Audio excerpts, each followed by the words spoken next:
My family secretly packed up my entire bedroom while I was at work, attempting to force me into a tiny guest room so my pregnant sister-in-law could have my master suite. They thought freezing me out of family dinners would make me cave. Instead, I printed 4 eviction notices, handed them out over dessert, and watched their smug faces turn to absolute panic.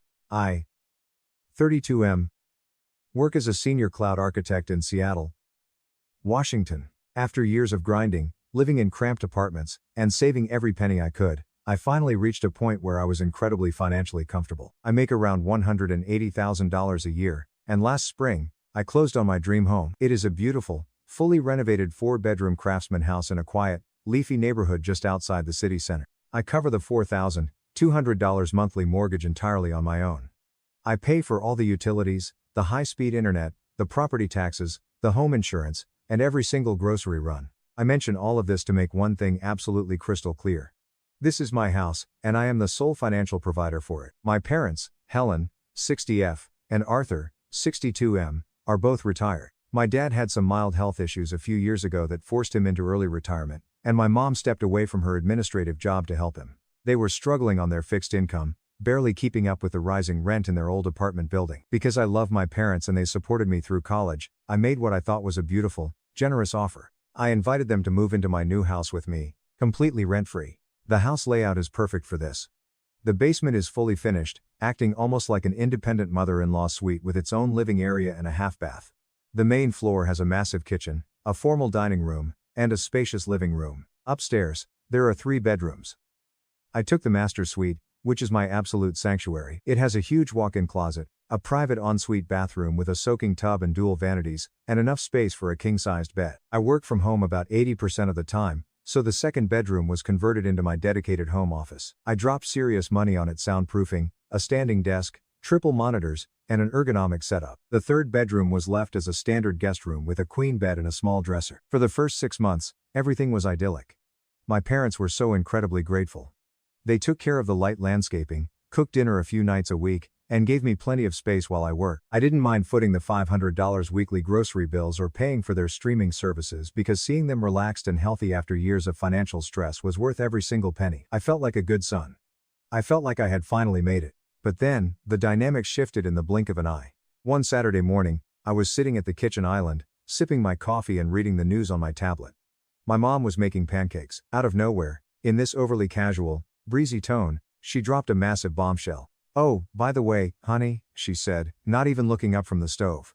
"Your brother Leo and Mia are going to be coming to stay with us for a little while. Just until they get back on their feet." I nearly choked on my coffee.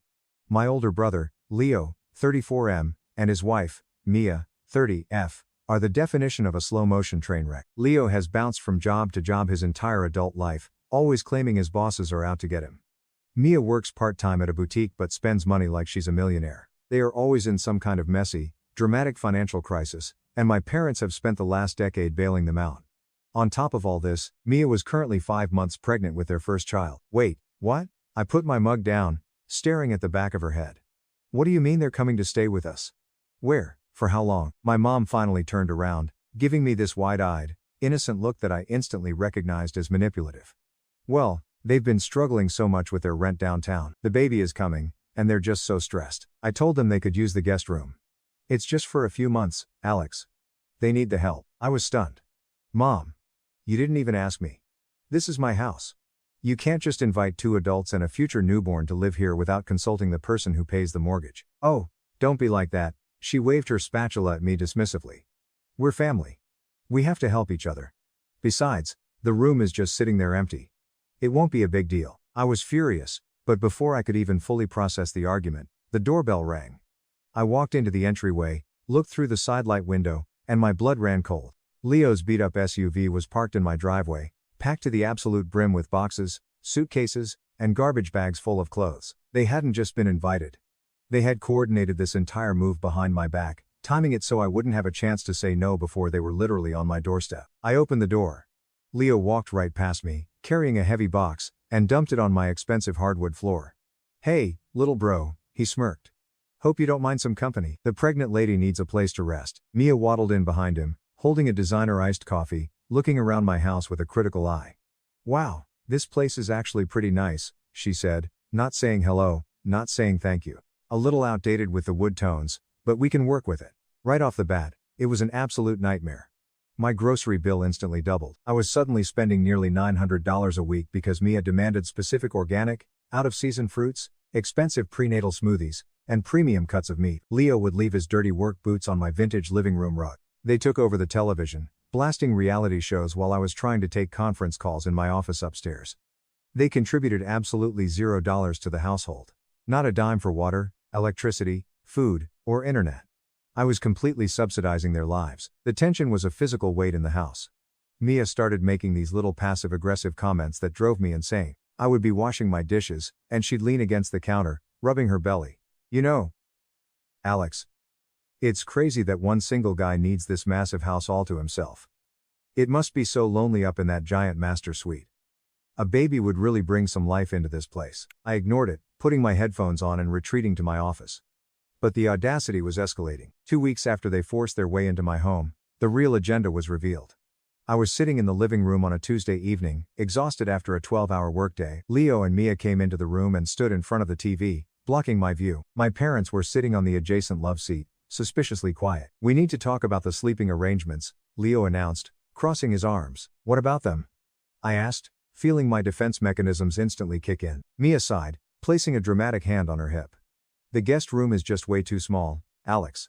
We've been looking at cribs and changing tables, and none of it is going to fit in there. Plus, the closet is tiny. I have a lot of maternity clothes, and the baby is going to need space." I stared at her, waiting for the punchline. "Okay. So, buy smaller baby furniture." "No, you aren't listening," Leo interrupted, using his big brother voice. "It makes way more sense for us to take the master bedroom. It has the walk-in closet, the big bathroom, and plenty of space for a nursery setup. You're just one guy. You don't need all that space. You can move your bed into the guest room." I actually laughed. I couldn't help it. The sheer, unadulterated entitlement was so absurd it was comical. "Are you out of your minds? I am not giving up my master bedroom. I pay $4,200 a month for this house. I pay for the food you're eating. I pay for the electricity keeping your lights on. You are living here for free. You get the guest room, or you get nothing." Mia's face flushed bright red, and her eyes welled up with instant, weaponized tears. "I am carrying your niece. How can you be so selfish? I am pregnant and uncomfortable, and you care more about a stupid bathtub than your own family." "I care about the house I bought with my own money," I snapped back, standing up. I looked at my parents. "Did you guys know they were going to ask this?" My mom looked down at her lap, refusing to meet my eyes. "Well, it does make logical sense, Alex. You really don't need all that room." "Stop." I held up a hand, my voice echoing in the quiet room. "The answer is no. It will always be no. Do not bring this up to me ever again. If the guest room isn't good enough, you are more than welcome to go sign a lease somewhere else." I walked upstairs, slammed my bedroom door, and locked it. I thought that was the end of it. I thought I had set a firm, unbreakable boundary. I was so incredibly wrong. 3 days later, I had to go into the downtown office for mandatory quarterly strategy meetings. I left the house at 7 a.m. and didn't get back until almost 6:30 p.m. I was exhausted, my feet ached, and all I wanted to do was take a hot shower in my en-suite bathroom and pass out. I unlocked the front door, kicked off my shoes, and walked up the stairs. As I reached the landing, my heart completely stopped. The hallway outside my master bedroom was an absolute disaster zone.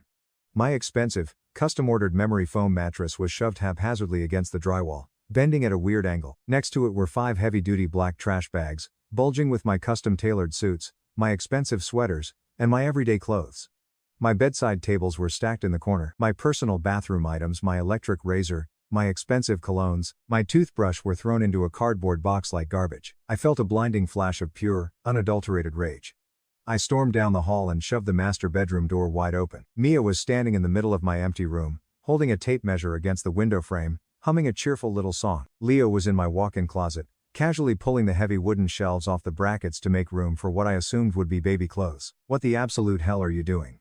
I roared, my voice shaking the walls. Mia jumped, dropping the tape measure, but quickly recovered, crossing her arms with a smug, defiant little smirk.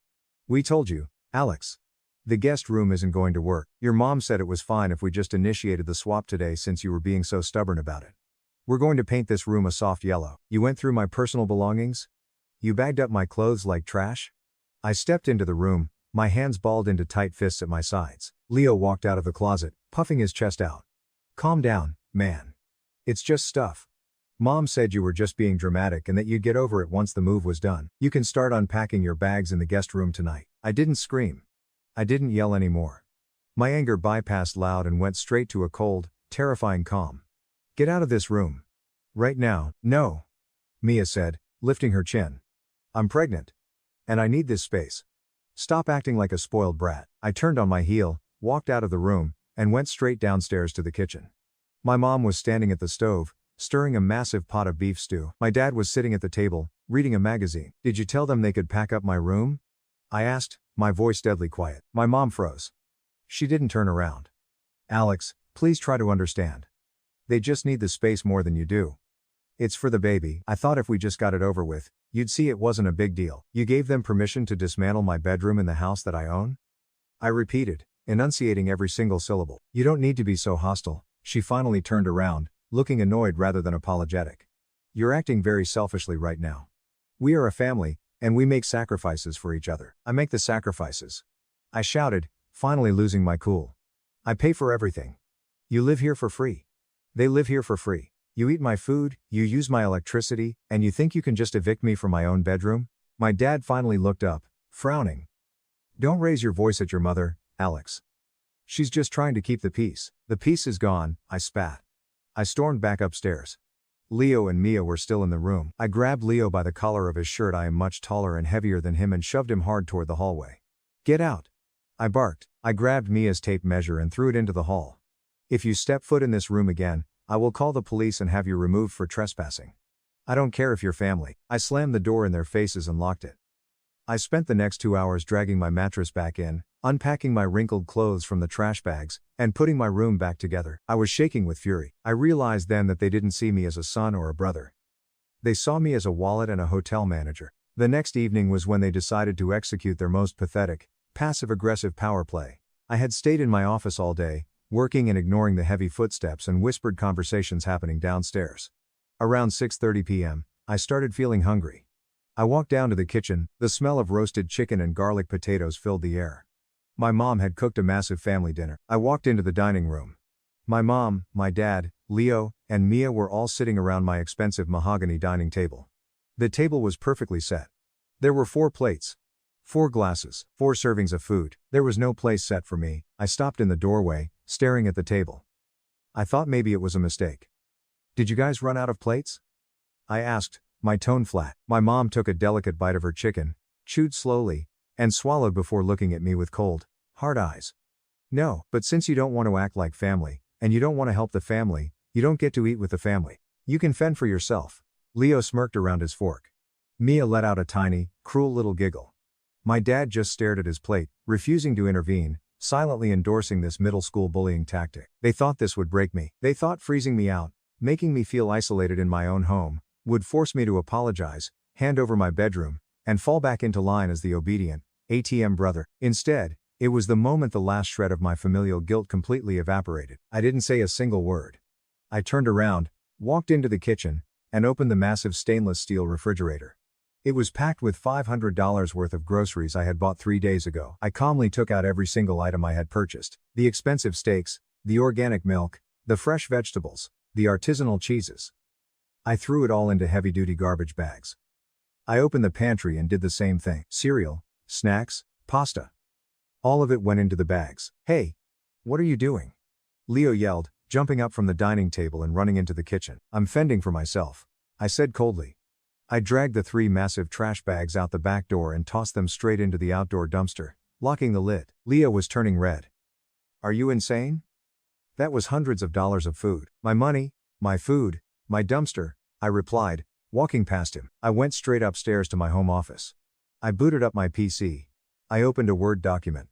I didn't hesitate for a single second. I drafted a formal, legally binding 30-day notice to vacate for my parents, citing the lack of a formal lease agreement. Then, I drafted a 24-hour emergency eviction notice for Leo and Mia, citing destruction of property and hostile behavior, which is fully legal in my jurisdiction for non-paying guests who have not established tenant rights. I printed 2 copies of each. I signed them in thick black ink. I walked back downstairs. They were all still sitting in the dining room, the atmosphere incredibly tense, murmuring to each other. I walked up to the table. I slapped the first set of papers down directly on top of my mother's plate, right over her roasted chicken. I slapped the second set down in front of Leo. "What is this?"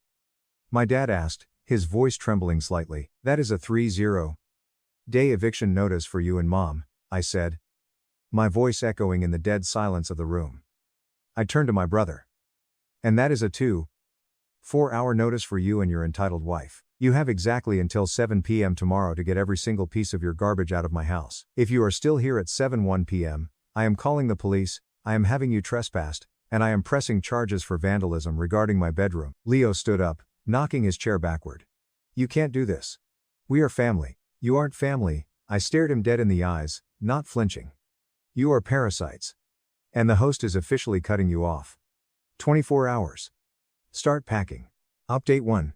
After I handed out the eviction notices, the explosion of drama I expected didn't happen immediately. Instead, the house descended into a suffocating, terrified silence. I turned on my heel, went upstairs, locked my bedroom door, and ordered an expensive sushi platter on Uber Eats, feeling an incredible rush of adrenaline and absolute clarity. The next morning, I woke up at 6 a.m.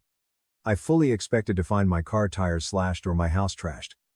But when I walked downstairs, the house was immaculate. It was weirdly, uncomfortably quiet. I made my coffee and sat at the kitchen island. Around 7:30 a.m., my mom crept into the kitchen. She looked like she had aged 10 years overnight. Her eyes were red and swollen, and she was wringing her hands nervously. She didn't have that smug, manipulative energy from the night before. She realized the gravy train had violently derailed. "Alex," she started, her voice shaking. "Please. We need to talk about this. You can't throw your father and me out on the street. We have nowhere to go. We have no savings." I didn't look up from my tablet. "You should have thought about that before you authorized someone to pack up my bedroom like I was a squatter in my own home. You should have thought about that before you tried to starve me out of my own dining room. We were just trying to show you that family needs to stick together." She sobbed, tears spilling down her cheeks. "Leo has always had it so hard. You've always been so successful, so independent. You have everything, Alex. You have the great job, the huge house, the money. Leo has nothing. We just wanted him to have a safe place for the baby." "Leo has nothing because Leo is lazy and entitled," I fired back, finally looking at her. "And you have enabled him his entire life. But you are not going to use my bank account to fund his failures anymore. You have 29 days left." She collapsed into a kitchen chair, weeping loudly into her hands, hoping my dad would come in and save her. He didn't. He stayed hidden in the basement. An hour later, the flying monkeys began their assault. My phone started vibrating off the kitchen counter. Texts from my Aunt Brenda, my Uncle Steve, and 2 of my cousins. "How could you do this to a pregnant woman? You are a monster, Alex. Money has changed you. Throwing your own elderly parents onto the street? Disgusting." Leo had clearly spent the morning spinning a narrative where I went psychotic and kicked them out for absolutely no reason. I wasn't going to play this game. I took screenshots of the text messages. Then, I opened our massive extended family group chat, which has about 30 people in it. I wrote out a very detailed, very clinical message. "Since Leo and Mia are crying to everyone this morning, here are the facts. I pay a $4,200 mortgage. I spend $900 a week on groceries because Mia demands organic luxury food. I pay all utilities. I allowed Mom and Dad to live here rent-free. In return, Mom invited Leo and Mia to move in without asking me. Yesterday, Leo and Mia broke into my master bedroom, threw my custom clothes into trash bags, and attempted to steal my bedroom. When I stopped them, Mom cooked a family dinner and explicitly refused to feed me in the house that I pay for. I am not a hotel. I am not an ATM. If Aunt Brenda thinks I am a monster, Leo and Mia can move into her spare bedroom today. They have 12 hours left before I call the police." I hit send. I muted the chat. Within 5 minutes, Aunt Brenda texted me privately, "I had no idea they packed your things. I am so sorry. Nobody offered to take Leo and Mia in." Funny how that works. At noon, Leo finally emerged. He stomped into the kitchen, his face flushed with rage. "You ruined my reputation with the family," he screamed, pointing a finger at me. "No, your actions ruined your reputation. I just provided the receipts," I said calmly, sipping my second cup of coffee. "You have 7 hours, Leo. I already have a locksmith scheduled for 7:30 p.m. to change every lock on these doors. If your stuff is still here, it goes in the dumpster with the groceries." He stared at me, his fists clenched, chest heaving. He was waiting for me to flinch. I didn't. I stood up, towering over him, maintaining dead eye contact. He finally broke. He looked away, muttered a string of horrific curses under his breath, and stormed upstairs. 10 minutes later, I heard the heavy thud of suitcases being dragged across the floor. They were finally packing. Update 2. The final hours leading up to the 7 p.m. deadline were the most revealing of my entire life. Around 4 p.m., Leo and Mia were aggressively hauling boxes down the stairs, slamming them against the walls to make as much noise as possible. Mia was performing an Oscar-worthy sobbing routine, clutching her stomach and wailing about how the stress was going to hurt the baby. I sat in the living room, reading a book, completely unbothered. Then, the twist happened. A twist so incredibly infuriating, yet so validating, that it completely altered the trajectory of my relationship with my parent. Leo came downstairs, out of breath, and glared at me. I need to use the family iMac in the office. I have to print out a confirmation for a cheap, disgusting motel because of you. Go ahead, I said, waving him off. He went into the office, printed his document, and stormed out, carrying his last box to the car. I walked into the office to make sure he hadn't damaged my printer. I looked at the iMac screen. In his panicked, angry rush, Leo had forgotten to log out of his Gmail account. Right there, open on the screen, was an email from Airbnb. The subject line read, "Payout processed for your listing. Luxury downtown condo." I froze. I grabbed the mouse and clicked on the email. I read through it, my jaw slowly dropping to the floor. I clicked on his sent folder. I found emails between him and Mia, and emails to a property management company. Leo and Mia hadn't lost their apartment. They hadn't been struggling with rent. They had secretly listed their downtown apartment on Airbnb for $3,500 a month. They had fully booked it out for the next 6 months. Their grand master plan was to cry poverty, move into my house, rent-free, eat my food, steal my master bedroom, and hoard the $21,000 in Airbnb profits to fund a luxury baby moon trip to Cabo San Lucas and put a down payment on a new car. They were literally running a profitable business out of their own apartment while acting like homeless victims in mine. I didn't yell. I didn't scream. I hit print. I printed the Airbnb payout confirmations, the listing details, and the emails discussing their Cabo trip. I stapled the thick packet of papers together. I walked downstairs. Leo and Mia were standing in the foyer, putting their coats on. My mom was crying, hugging Mia, apologizing profusely for how cruel I was being. My dad was standing by the door, looking deeply ashamed of me. "Before you leave," I said, my voice slicing through the emotional goodbyes. I walked up to my mom and handed her the packet of papers. "Read this. Read it out loud." My mom sniffled, wiping her eyes, and looked down at the paper. "What is this, Alex? More of your cruel legal documents?" She looked at the first page. She blinked. She read it again, her brow furrowed in deep confusion. "Airbnb payout, $3,500? Leo, what is this?" Leo's face went completely, totally white. All the blood drained from his cheeks. He looked like he was going to vomit. "Give me that. That's private." He lunged for the papers. I stepped in front of him, shoving him back by his shoulder. "Don't touch her. Let her read." My dad walked over, putting his reading glasses on, and looked over my mom's shoulder. As they read through the emails, the Cabo itinerary, and the financial statements, the atmosphere in the room shifted so violently it gave me whiplash. The sorrow and pity my parents felt for Leo evaporated, replaced by a deep, hollow shock. "You rented out your apartment?" My dad whispered, his voice cracking. He looked up at Leo, his eyes wide with betrayal. "You told us you were being evicted. You told your mother you couldn't afford groceries for the baby. We let you move in here. We fought with Alex. We packed up his bedroom." "Dad. It's not what it looks like." Leo stammered, sweating profusely. "We just wanted to get ahead. We needed a nest egg for the baby.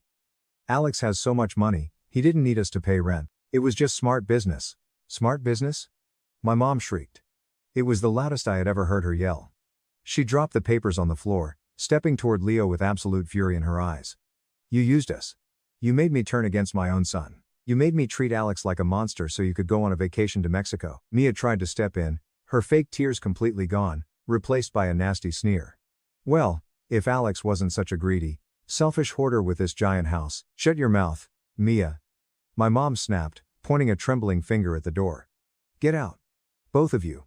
Get out of this house right now, and do not call us." Leo tried to plead, but my dad grabbed his coat from the rack and threw it at him. "Get out, Leo. You disgust me." They scrambled out the front door, peeling out of my driveway in their packed SUV. The house fell dead silent. I locked the deadbolt. My mom turned to me, completely broken. She sank to her knees right there in the foyer, sobbing hysterically, burying her face in her hands. "Alex. Oh my God. Alex, I am so sorry. I am so sorry. We were so blind. We treated you terribly. Please forgive me." My dad walked over to me, tears in his own eyes. He didn't hug me, but he placed a heavy, shaking hand on my shoulder. I failed you, son. I let my guilt over Leo blind me to what a good man you are. I will pack our things tonight. You don't deserve this. I looked at them.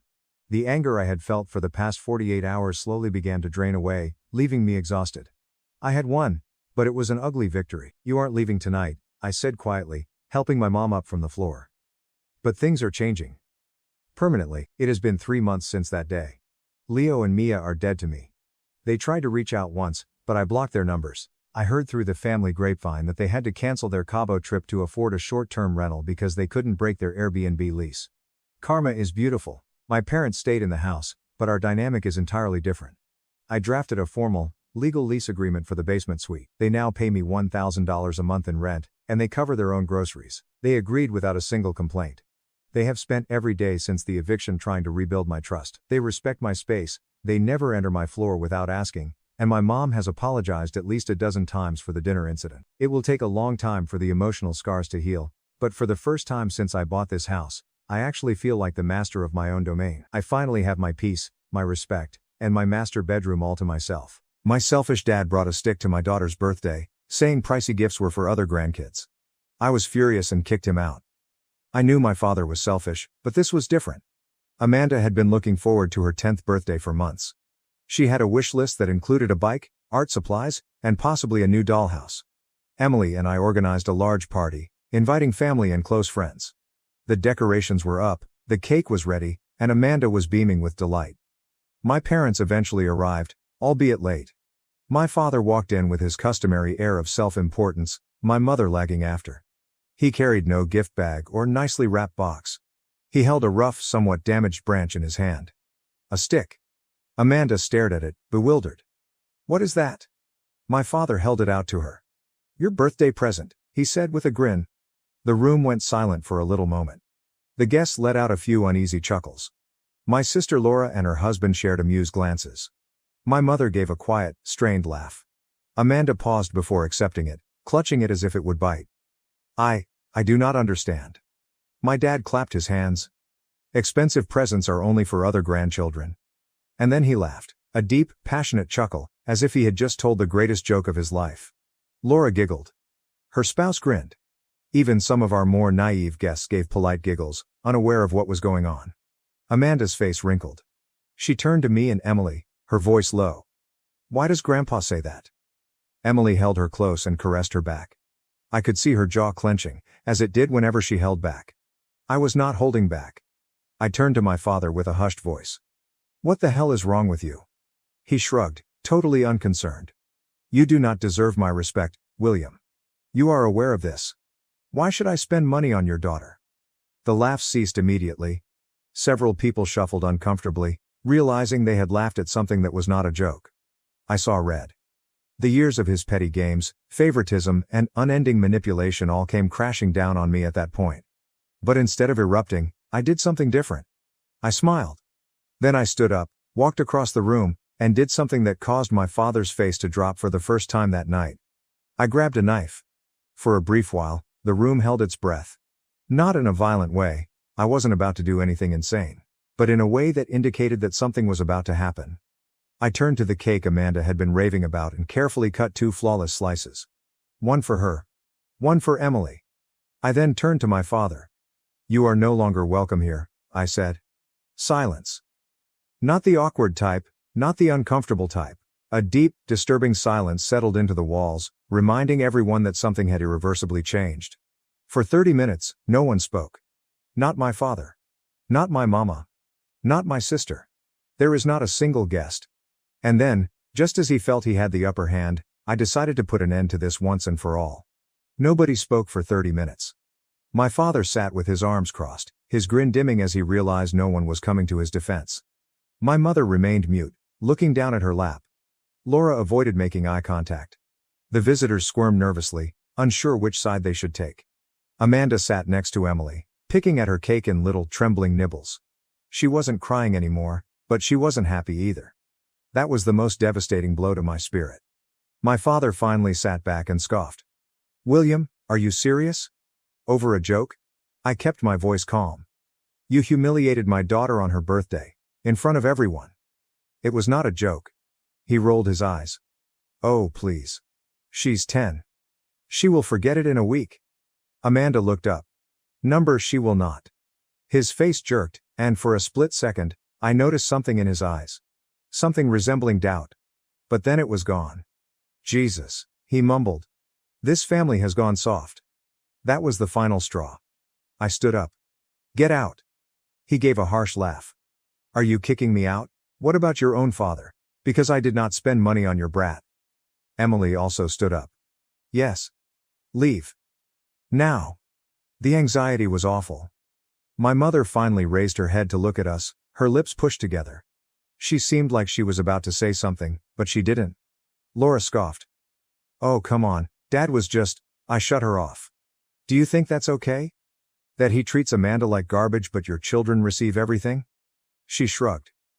Maybe if you weren't so. I did not let her finish. Do you know what? I'm finished pretending. Let's be honest. Dad never respected me, and that's okay. He's always preferred you and your children, fine. But I've had enough of making Amanda feel inferior. It ends today. My father shook his head and pushed the chair back. Unbelievable, the victim complex is on you. I stepped closer. Is there a victim complex? You strolled into my daughter's birthday celebration and handed her a goddamn cane, laughing about how you only purchase presents for Laura's children. That is not a joke. That's you being a selfish, bitter old man. For the first time, he had no response. He just stood there, mouth hard and fists clenched. I turned to my mother. And you? Are you going to sit there and let him do this? She paused.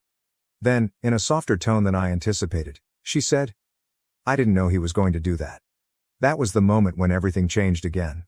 My father looked at her, his eyes hardening. Excuse me? She cleared her throat and straightened up in her seat. I knew he preferred Laura's kids, but I didn't realize it would go this far. My father stared at her, as if she had just uttered another language. Oh, don't start. But she wasn't done. William's right. It wasn't a joke. It was cruel. Laura's jaw dropped open. Mom. She sighed and said slowly. We should go. My father laughed again, but it was hollow. You're actually on his side? She did not say yes. But she did not say no either. She just picked up her purse and avoided his look. For the first time in my life, my father was speechless. And that was just the beginning. I did not give my father time to argue. Both of you? Get out. Now. My mother showed no resistance. She gave Amanda one final glance, almost remorseful, before turning and heading for the door. In contrast, my father lingered.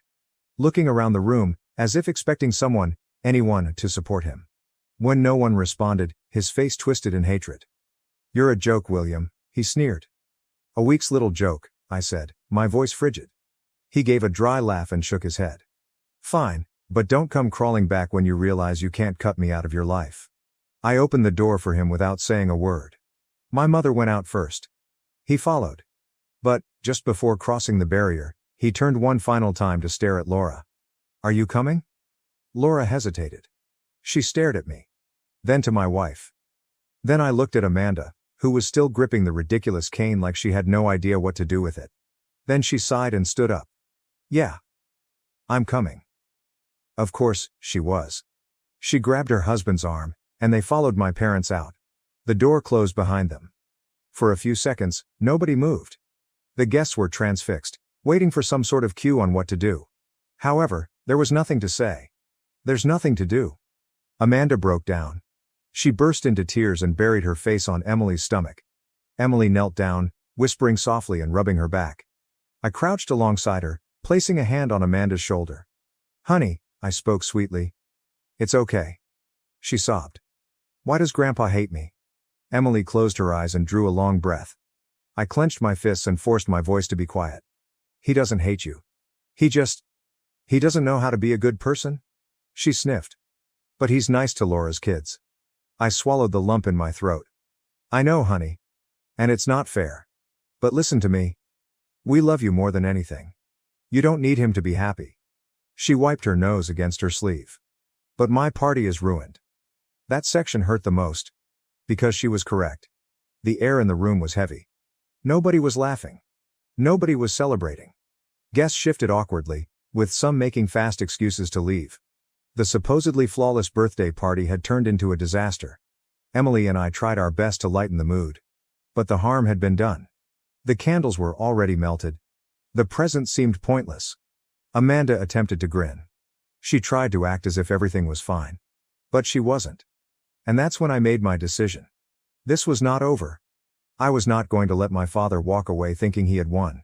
He thought he could embarrass my daughter and get away with it. I was about to make him regret it. Did he wish to play cruel games? Fine. I'd play too, but I'd do it intelligently. Revenge was on the way. And he wouldn't notice until it was too late. My father has always valued control. He constructed his life around it, manipulating my mother, my sister, and, most importantly, attempting to control me. But no matter how hard he tried, he could never take control of my business. I started from nothing. Long hours, endless sacrifices. Pushing through each setback. When it eventually took off, my father had the audacity to claim credit. He never invested $1. Never offered guidance. Never lifted a finger to assist. However, once it grew successful, he began to act like a co-founder. He introduced me to everybody as if I worked for him. He referred to it as our business, despite the fact that he was not involved. And the worst part? I let it slip for years. Because deep down, I believed that if I made him feel important, he would eventually appreciate me. This was a mistake. After Amanda's birthday, I stopped putting things off. The following morning, I called my lawyer. Cut him out. Completely, I replied. My lawyer remained silent for a second. Are you sure? Your father is not officially named anywhere, but he's functioning as a... He is nothing. Make this official. And with that, I closed the door on him forever. He didn't notice at first. He was too busy pouting, perhaps expecting me to return with an apology. But when his frequent calls to my office went unanswered, and when his name was erased from everything he professed to be involved in, he finally realized there was something wrong. Then the storm struck. He arrived at my office unannounced and brushed by my secretary as if he owned the place. "William," he exclaimed. "What the hell is going on?" I reclined back in my chair, quite relaxed. "I don't know what you're talking about." His face was already crimson. "I called the bank today, and they won't give me any information. I contacted your board of directors. Suddenly, I'm not welcome at their meetings. What the hell are you playing at?" I shrugged. "You stated I did not deserve your respect. So why should you be involved in my business?" His jaw clenched. "I built it with you." I laughed. I built it. You just want to act like you did. You ungrateful little... Be careful, I warned. You are in my building, and I owe you nothing. For the first time in his life, my father appeared lost. I could see it in his eyes. He'd spent years pretending to be king. He walks about with his chest out. He's talking about his company. His influence. And suddenly it was gone. He had nothing. And the best part? He'd done it to himself. He stepped closer, attempting to reclaim control. "Do you honestly believe you can just cut me out?" "I already have." His breathing was heavy. He looked at me as if he intended to strike me, yell at me. Something. There was nothing he could do. No leverage, no power. I could almost see his ego crumble. "You'll regret this," he eventually shouted, his voice quivering with wrath. "You need me?" I smiled. "No, father. I never did." Then I phoned security. Security didn't even need to touch him. The moment I hit the button on my desk, 2 tall, broad-shouldered males entered my office. My father took one glance at them and understood how pitiful he must have appeared, an elderly man having a tantrum in a place where he had no authority. "Are you serious?" he hissed. I tilted my head. "Do you think you can come in here and make demands? This is not your house. This is not your business. You have no authority here. And you never did." He scoffed and shook his head, but I noticed his hands tensed at his sides. He was unraveling. "You think you're untouchable," he whispered, to himself rather than to me. "But son, let me remind you that I am still your father. You don't get to erase me simply because you have a meltdown." I smiled. "I already have. And believe me, Dad, it feels wonderful." The guard stepped forwards. And for a moment I thought he was going to fight back. His fists clenched. His chest heaved out, as if he were preparing to punch. But then something unexpected occurred. The office door opened again, and my mother entered. She was not meant to be there. I hadn't communicated with her since the party, and I had certainly not invited her. But there she was, standing in the doorway, staring between me and my father, with an expression I couldn't place. "Howard," she murmured quietly to my father. "Come with me." His gaze shifted to hers. His rage quickly turned to perplexity. "What are you doing here?" She took a breath and glanced at me. "William, can we talk alone?" I paused, then nodded to the guards. "Give us the room." They stepped out and closed the door behind them. Now it was just the three of us. "Mom, whatever you're about to say," I began. But she raised her hand. "I know you're angry," she said. "And I do not blame you. What your father did was incorrect. I should have stopped him long ago." My father's head snapped towards her. "Barbara, what the hell?" She ignored him. "But you have to listen to me." I crossed my arms. "Go ahead." She paused. He then mentioned something I didn't expect. "I want out." I blinked. "Out of what?" She gulped hard. "This. Him. The life I've been stuck in for decades." My father's face had lost its color. "What are you talking about?" She turned to face him. For the first time in my life, I noticed pity in her eyes. "Howard, I've spent my entire life keeping quiet. I'm watching you play favorites. Watching you put down William because you can't take the fact that he's better than you." His mouth opened, but no words emerged. She turned back to face me. "I should have left long ago. But I was terrified. I'm afraid of losing my house, security, and having to start over." She took a deep breath. "But I'm not afraid anymore." I stared at her, trying to understand what she was saying. "Are you divorcing him?" I asked slowly. She nodded. "If you help me?" My father smashed his fist on the desk. "Are you losing your mind?" She flinched, but did not back down. "No, Howard. I believe I'm finally sane." He turned toward me, his face distorted with wrath. "This is your fault," he fumed. "You're poisoning her against me." I leaned back in my chair, arms crossed. "No, Father. You did it all by yourself." For the first time in his life, my father appeared completely powerless. And it was gorgeous. My father was shaking. His face, once crimson with wrath, had faded to an unhealthy pallor. He glanced at my mother and me, as if he couldn't comprehend what was going on. "Are you serious?" He spoke in hushed tones. "Are you truly abandoning me?" My mother nodded, her hands by her sides. "Yes, Howard. I am." His breathing was irregular now. "You are making a mistake. You think? Do you think he will take care of you? Do you think William will save you?" He gave a sour laugh. "Newsflash, Barbara. You walk out on me, and you get nothing." I tilted my head. "Are you certain about that?" He scoffed. "What the hell does that mean?" I leaned forward and drummed my fingertips against the desk. "You've never taken care of the finances, Dad. You never bothered. Mom did. You just barked orders and assumed you had complete control." His gaze darted to her. "Barbara." She stared at me and then back at him. Then she dropped the bomb. "I've already spoken with the lawyers. I own everything in my name, including half of the house and half of the funds. Considering how much I've endured over the years, I'm going after more." My father opened his mouth, but no words came out. I smiled. "Oh, and since you like to pretend that my business was your business, I had my legal team do some digging." He tensed. "Turns out you took out loans in your name, assuming I'd cover them with company funds." His breath caught. "What happens if the loans aren't paid?" I continued. "The bank does not come for me. They come for you." He glanced at me, realizing how low he had fallen. "You're lying," he mumbled. I sat back and crossed my arms. "Find out for yourself." He turned to my mother. "Barbara, you can't do this to me." She glanced at him, and for the first time in my life, I noticed no fear in her eyes. Oh, without hesitation. Just clarification. "You did this to yourself, Howard." He stumbled back a step, clutching the edge of the desk as if he needed it to stay upright. You ungrateful," I cut him off. "No, Father. That is who you are. You've been granted a family, and instead of embracing us, you picked favorites. You had a son who built something incredible, and instead of being proud, you tried to take credit. You had a wife who stood by you for years, and instead of appreciating her, you treated her like she was disposable." I shake my head. "You've lost everything, Dad, and you have only yourself to blame." The room went silent. For the first time, my father said nothing. No insults. There was no manipulation. There was no way to turn the situation to his favor. He'd truly lost. A chime from my phone interrupted the silence. I looked down at the screen and saw a text from Emily. Amanda is feeling better.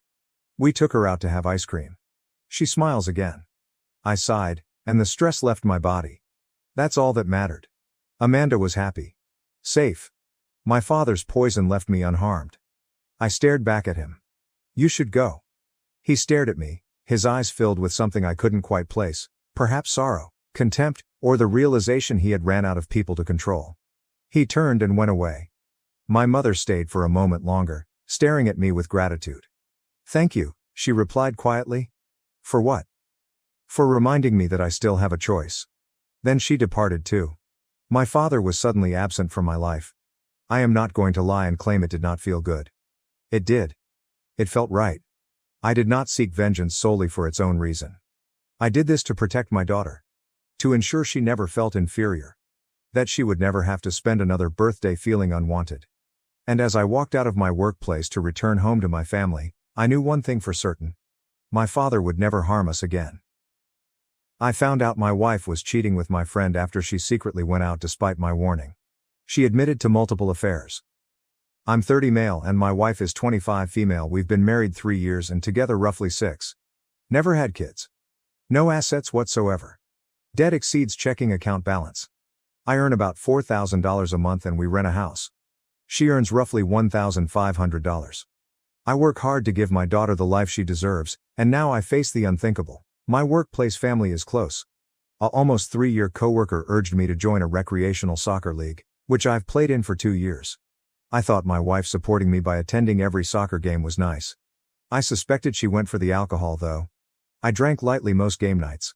While watching the games, she'd get loose and ride home with me. After the games, some males and girls would linger out at different venues late at night. We occasionally returned to my house or went to a pub, pizza joint, etc.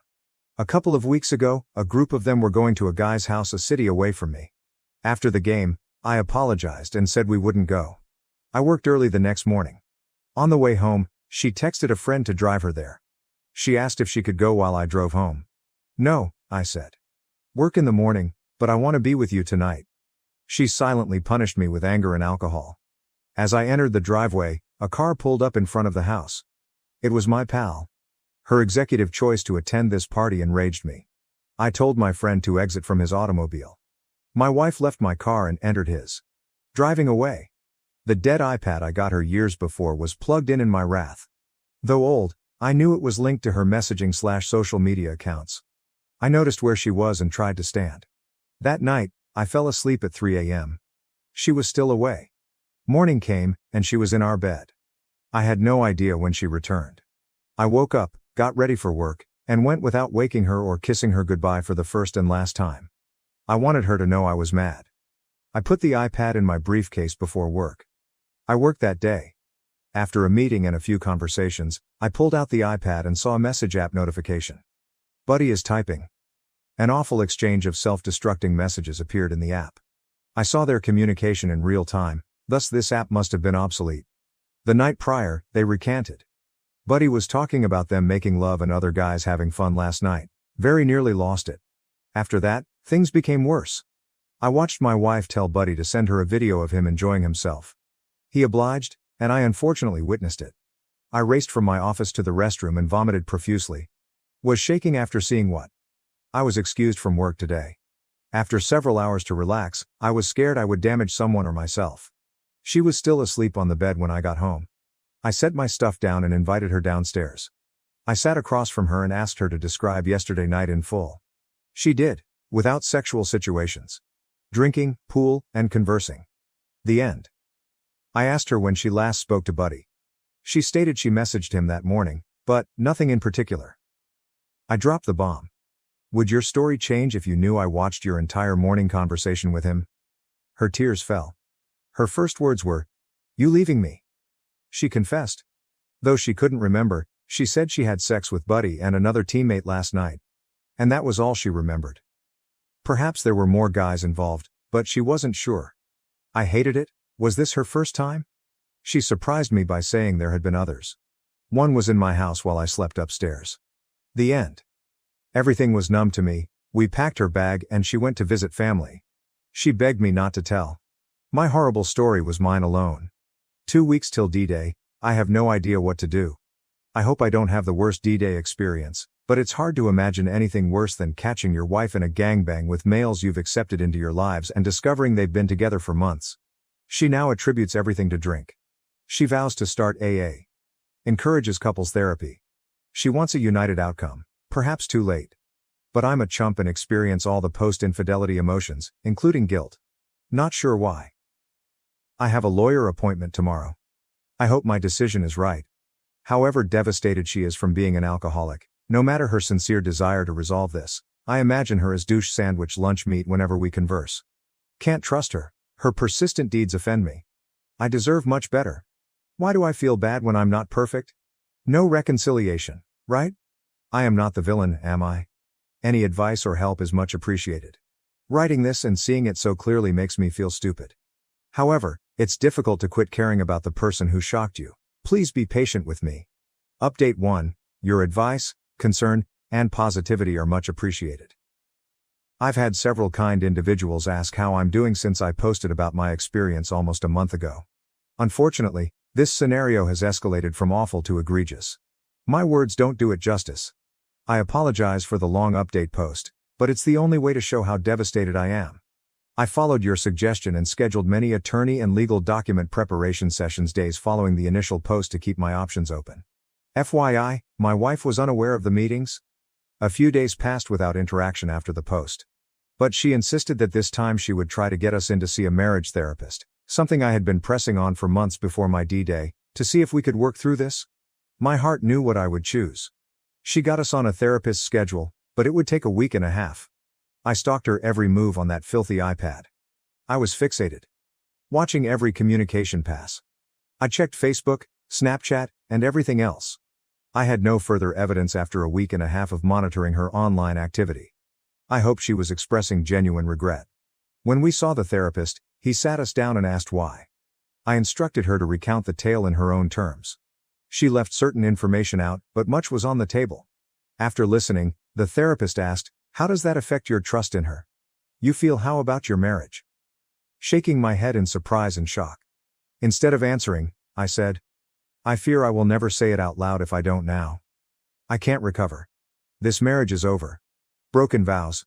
My faith is broken. I believe the only option is to divorce."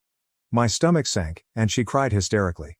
I added, "I don't know what can be salvaged from this relationship, but the marriage is over. I meant what I said on the altar, and I'm not being true to myself if I don't recognize this as being broken, unfixable." That gave me a little relief. Declaring my resignation to her in a neutral party. He calmed her and explained why my sentiments and decision were rational given the situation throughout the rest of the therapist visit. This could not have gone better, in my opinion. He wanted to see us individually first to see whether he could help us. We may meet to discuss reconciliation years from now. Let me tell you now so you don't wonder, I don't even want to discuss reconciliation anymore. However, individual therapy may help me in the meanwhile. Before continuing, I knew I was about to embark on a legal road that, if not amiable, might be disgustingly unpleasant and financially catastrophic for me, the earner in a no-fault state. I wrote out this legal process, but I won't post it until it's finalized. No longer safe to share online. My main point is, I must be polite now. Fast forward about a week and a half. Both of us have had individual treatment. She told her family that we're leaving the marriage due of broken vows, but we're both healing. I've kept scanning her social media for signs that she's continuing her filthy practices while she's around family. Many of you said she would. Not your fault, I would have searched anyhow. Last Thursday night, I discovered I hadn't checked a place. Ever. The App Store. I checked her iCloud app download history and found that she had downloaded a hidden texting app approximately 2 weeks earlier to that evening. My stomach ached. In one terrible swoop, I knew she had tried to hide communication from me the whole time. All while knowing I had her iPad, which she requested I maintain to regain my trust. I still think she didn't aware that any iCloud-connected device can access an app's download history. I needed to understand app communications. Thinking about those moments, I lost control of my body. I put the app on her iPad. Tried some of her most common logins. Voila, the truth. After our first therapy meeting, she not only messaged Buddy on this app, nevertheless they kept having sex when she knew I'd be away. Throwing up. I wept. Weeknight 3 a.m. I grabbed every prescription-strength drug in the bathroom. I returned to my room with a full fistful of drugs that would have killed me. Sitting on my bed, I cried, ready to end it. I tried calling my mom on my phone. No reply. My dad. No reply. My sister. She replied. I told her what I found through violent tears, and she could tell I was losing it. Even in the middle of the night, she kept me on the phone until I calmed down, even though she didn't know I had the tablets. About 1 hour. But I felt numb again. I returned to the restroom and refilled a container with tablets after hanging up the phone, washing hands. Go back to bed to catch a few hours of sleep. We never got that. After several hours, I realized I needed to work. I couldn't stand that house or that time. I put the iPad and pill bottle in my briefcase as I got dressed. I immediately gave my most trusted coworker both upon arriving at my office. I urged him to keep them in his desk and never give them back. No queries. As I left, he patted my shoulder in understanding. So I did it. I got my wish. What I sought. Undisputed proof that my wife cheats and lies. I spent days deciding what to do with my newfound knowledge. I desperately wanted to call her out to every family member, friend, and acquaintance, declare her true self to the world. What she did? And still did. But I couldn't. I had started divorce proceedings. There's still time for her to get nasty and expensive. As days passed and additional texts, calls, and attempts to contact me remained unanswered, she eventually made an effort to visit me. About lost my crap during the encounter. I deliberately remained ambiguous and indifferent to her. I was unsure what to do. I gave her a chance and asked her directly when she lost her temper and started ranting at me for acting weird. Have you spoken to Buddy since that night? Her reply. No, I blocked him everywhere. I asked again. Are you sure? She insisted she hadn't. He was filthy. That she would never hurt me. That she could never hurt me. I dropped the bomb. What about this app? What about my phone footage of that app showing your two talks all along? You sent each other pictures? Based on my daily itinerary, your plans to slip around? She fell to the ground, crying and pleading for what? My tone was neutral. I won't tell anyone about this. You won't argue with me about divorce matters in exchange. Despite not having to, I'll be fair. The divorce papers will be served to you. Do nothing with them. Otherwise, people will have to know why I'm being so unreasonable. Your pick. She departed. 2 days later, she was served. I haven't told anyone outside my immediate family since that day. However, Find My iPhone proves she has visited him every night since then. At home with his mother. Her family thinks she attends AA every night. But my screenshots of her location during those meetings reveal otherwise. Why hasn't she changed her iCloud password? Why I keep gathering proof is beyond me, but I do. Waiting for this legal period is worrying me. One where she could challenge me in court, while fully aware, her family believes she's doing well. So far from the truth, in fact, she lies to all of them. Unfairness pains me most right now. She can pretend everything is fine around her family. Each night, she flees for sex with him. Then sneaks home at night to maintain appearances. I work every day. An empty, haunted house awaits you. Experience true solitude in every way. I no longer consider self-harm. However, these are dark days. I take things hourly. Day by day. Until I know I survive this torture. My finances intact, leaving her behind. As for my next steps, I'm unsure. I'm just surviving until then. Thanks for reading, caring, giving guidance, knowledge and courage. You were my only vent when I felt absolutely isolated. I may know nothing about you. I trust you more than my wife. Undoubtedly. Thank you. Second update. This is my third and hopefully last post. I survived my darkest days because to the great support and counsel I received here. I hesitated to comment because my divorce is finally final. No more hiding. After the unreasonably long 6-month and 1-day cooling off period to see whether my ex-wife might lawyer up without me knowing, it's done. After going entirely silent, I feel like I can finally move forward in my life. As ridiculous and ugly as my 2 initial posts after D-Day were, many people followed them, and I should have realized the rest of the cooling off period would be just as terrible. I wanted to update you on what's happened since my last post.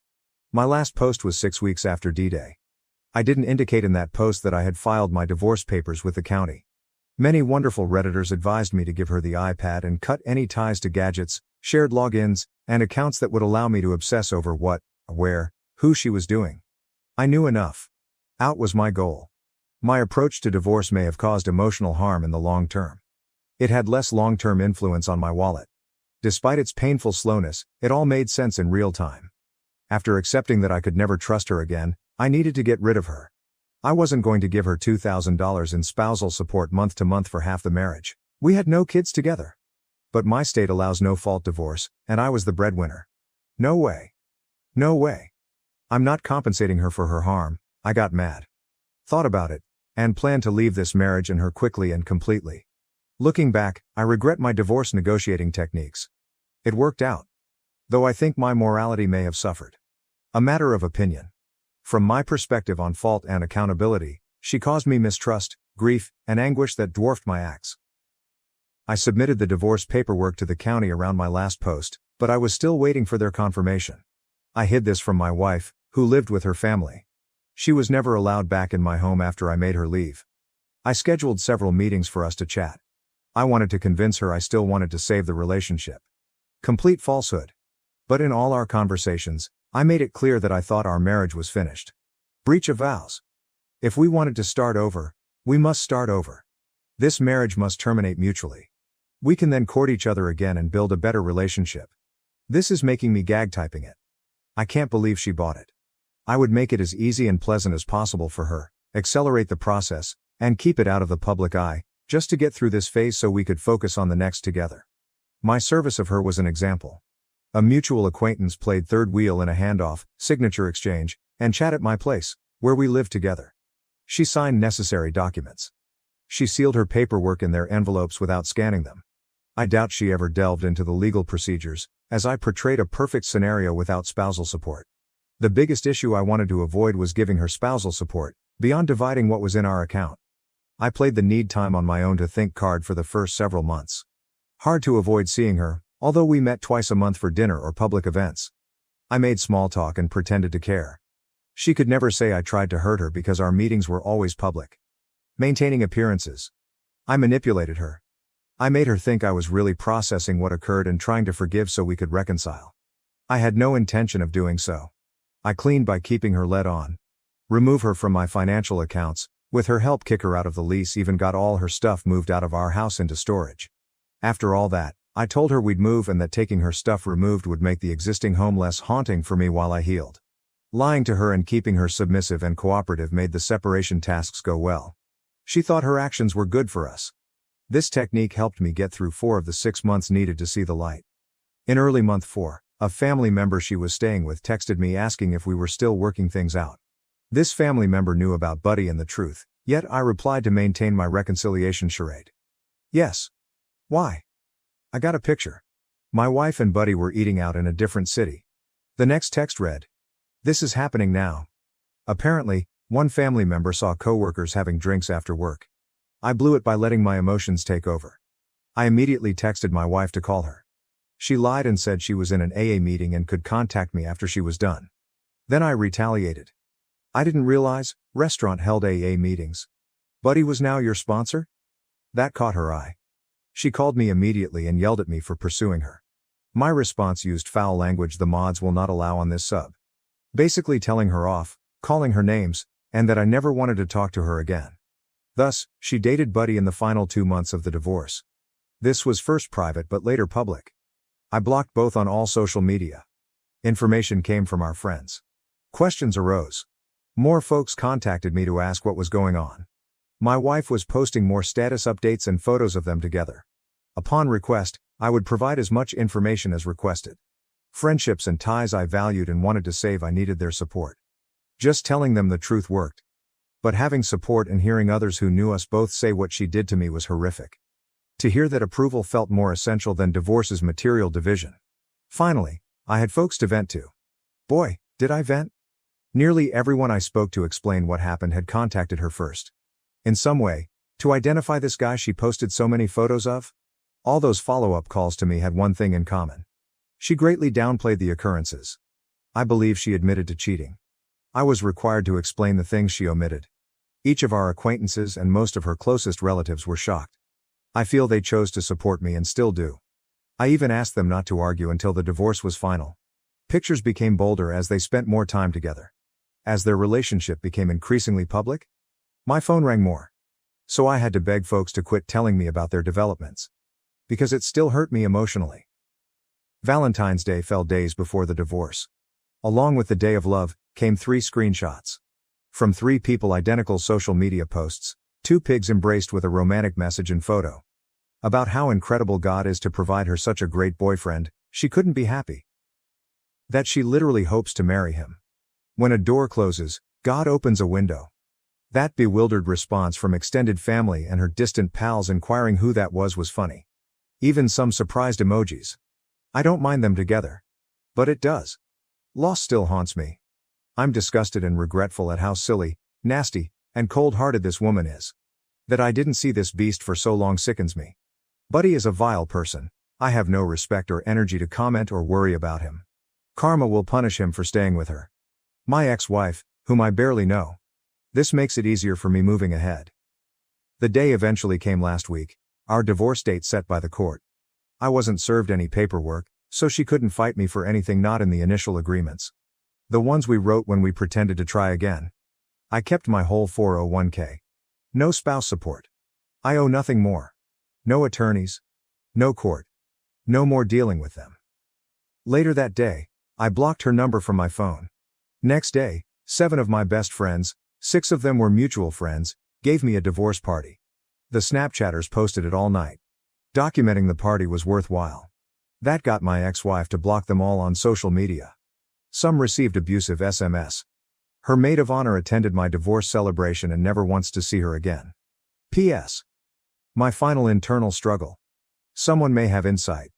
In the darkest days of my addiction, when I searched her digital footprints, I discovered she had been sleeping with a hometown man during this time. However, this guy is an old flame of hers. His wife and child live with him. I struggle to decide if I should tell his wife. Shame on me for not saying anything yet. However, the guilt of ruining a family is beyond my explanation. How do I tell her? Identify myself? Or keep it to myself? This is a nagging thought. Relentless, making me nauseated, frightened, and sometimes having dreams. Any advice is welcome. Considering all. Update 3. Hello again, everyone. 2nd anniversary of my D-Day in 17 days. Actually, when I read my past writings, in all honesty, I never imagined getting this far. In terms of time, with the relief of my anxiety, melancholy, and burden because my ex-wife did terrible things. Many of you compassionate people have asked for an update. I can only advise. Ask carefully. This should be my last update on the divorce. For those joining the conversation now, this light reading will get you up to speed. Whether you like being shocked, disgusted, or left saying unbelievable, read the post below before proceeding. Obviously, my previous update was a long ago. However, some significant events occurred that demonstrate human depravity. The divorce was finalized in February 2019. I attempted to avoid touch. It's harder to do today. I didn't talk to her, yet occasionally I would see a post from a distant relative I hadn't blocked. Or a pal accidentally mentioned anything on a common acquaintance's Snapchat, such as that. All my true pals sought to keep these updates private. But some news was too huge to hide. May 2019 saw the first blockbuster. One of my greatest pals called to tell me that my ex-wife was remarrying a Tennessee man. Wait. What? Indeed, it was. My friend's husband hadn't blocked my ex-wife on Facebook. I took screenshots of the events leading up to the big news. All this happened between March and July 2019. Buddy seemed to leave her soon after the divorce. I don't know what happened or how. Sort of wish I did. Not surprising, at least. Starting April, Facebook status updates mentioned everything happening for a reason. And subversive signs she was falling in love. I feel sorry for someone. Suddenly in July, a simple photo and caption were on her wall. The image. We never heard of her or this odd guy. In courthouse, hands together, rings on fingers displaying a marriage certificate, geotagged in California. She proudly adopted her new surname, with a caption like, "I'm excited to spend my life with this great man. Feeling blessed. Tennessee, here we come." Astonished pause. This entire journey, from my first post until today, may appear implausible. I can only prove this. I'm recording God's truth. The next few sentences may lose some readers. If you've read this far, I hope you trust me. I wanted to warn you beforehand. I could not handle the situation's tremendous curiosity. To find out more, I contacted one of my ex-wife's cousin-in-laws, whom I liked. He agreed. Her new husband was someone she met online and talked to for months by phone, text, etc. They apparently fell hard and fast for each other. He called and proposed, and she said yes, they couldn't wait. Within a week of the proposal and her hasty attempt to notify her family and invite them to the wedding, which took place in a random location 2 hours from our hometown for reasons I don't understand, he flew to California for the Saturday wedding. That day was their first face-to-face meeting. Now husband and wife. The cousin says the kicker is that no family member attended her courtroom wedding. Whether due to lack of time to plan or disrespect to attend, marriage was unceremonious. Something that would have drove her crazy.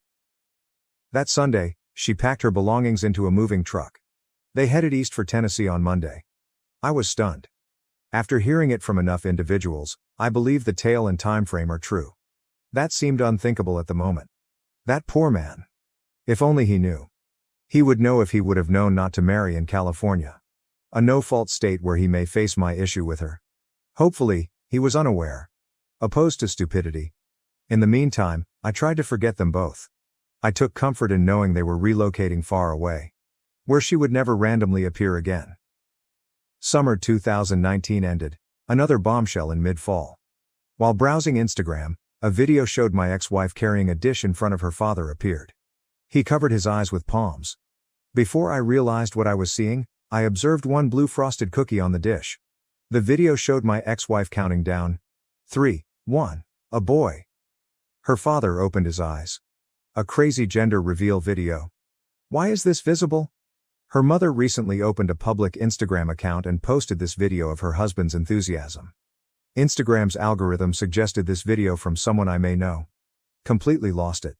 That was a terrible few days and nights. I felt disdain, agony, frustration, and a little envy. I want to be a dad. If these events had not occurred on our prior timeline, we may have had a child then. My child could have been it. I could have fathered. My age is 32. I assumed I'd be one by now. Not even on a path to a relationship or child. As a grown man, I know I have time to attain that dream with someone I love and enjoy. I keep comparing my life to what I thought it would be by now. I can only tell that in this situation, I prefer my position to the soon-to-be fathers. I expect the baby to be born immediately. I've been lucky and among friends to not hear either way. I know not knowing is best. Against the alternative. But occasionally I wonder. Good news. When I think about it, more days are passing for her and her dumpster fire life. Do not cross my mind. I consider that development. Some days are bad, whereby stay-at-home orders progressively worsen, giving days of despair. I'm lucky to be an independent contractor. Work on my computer at home. But some days are lonely. I do my best to walk, I miss the gym. I visit my parents as much as possible, only to have a company without a webinar or phone call. I know this is a common problem. Affects all our lives. Someone else is going through it. Sometimes I feel hopeless. My early days after D-Day come to mind. I feared I'd never survive. But I have. I will survive this terrible moment too. One day, one moment at a time, if necessary. Time advances despite its apparent slowness. I appreciate your time reading my update. Catch up on events. Finally, my deepest thanks to my commenters and messengers, and supported me throughout this life event. Without a doubt that collective strength saved me, encouraged me, and offered me another chance at happiness, after escaping misery. Thank you. To 2 more years of survival and success. Update 4, it has been 3 years since D-Day. And over a year since my last post. The first was last year. Where I can finally focus on myself. My ex-wife's situation is unknown. Since her entire family has stopped communicating with me. I've even muted and blocked mutual pals who may have shared undesirable information.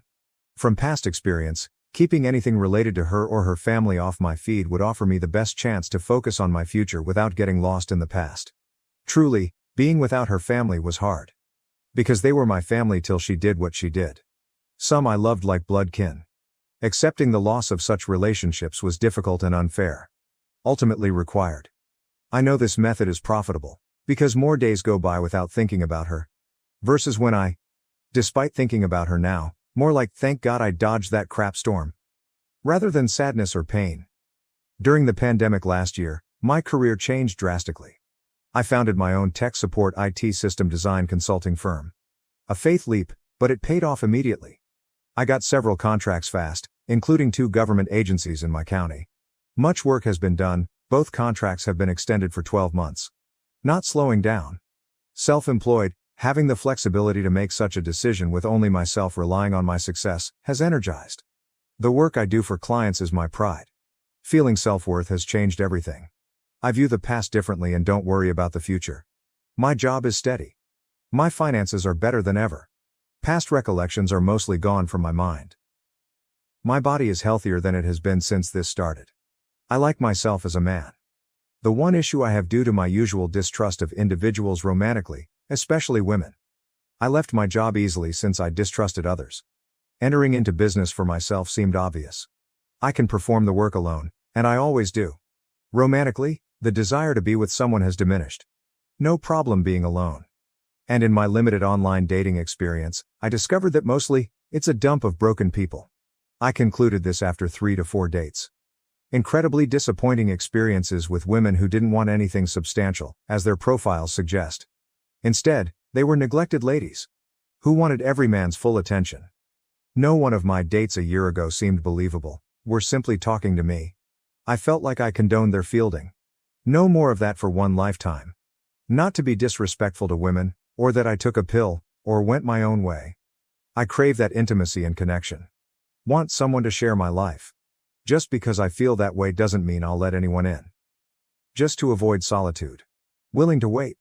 Get my task done. Continue guiding my life toward success. Keep my eyes, ears, and heart open to the notion sometime I can love again. I have obnoxious self-talk. I think of that more than I should. Reminding me I'm 34 and that I should have a wife and children by now. That I should be joyful like my buddies. Who seem to be paying mortgages, traveling, loving their kids, and enjoying their best lives. I have what? Banked money. Do you feel better about life? Clearly, I need to improve this. But I know that rigidly following a mental chronology does not meet my needs.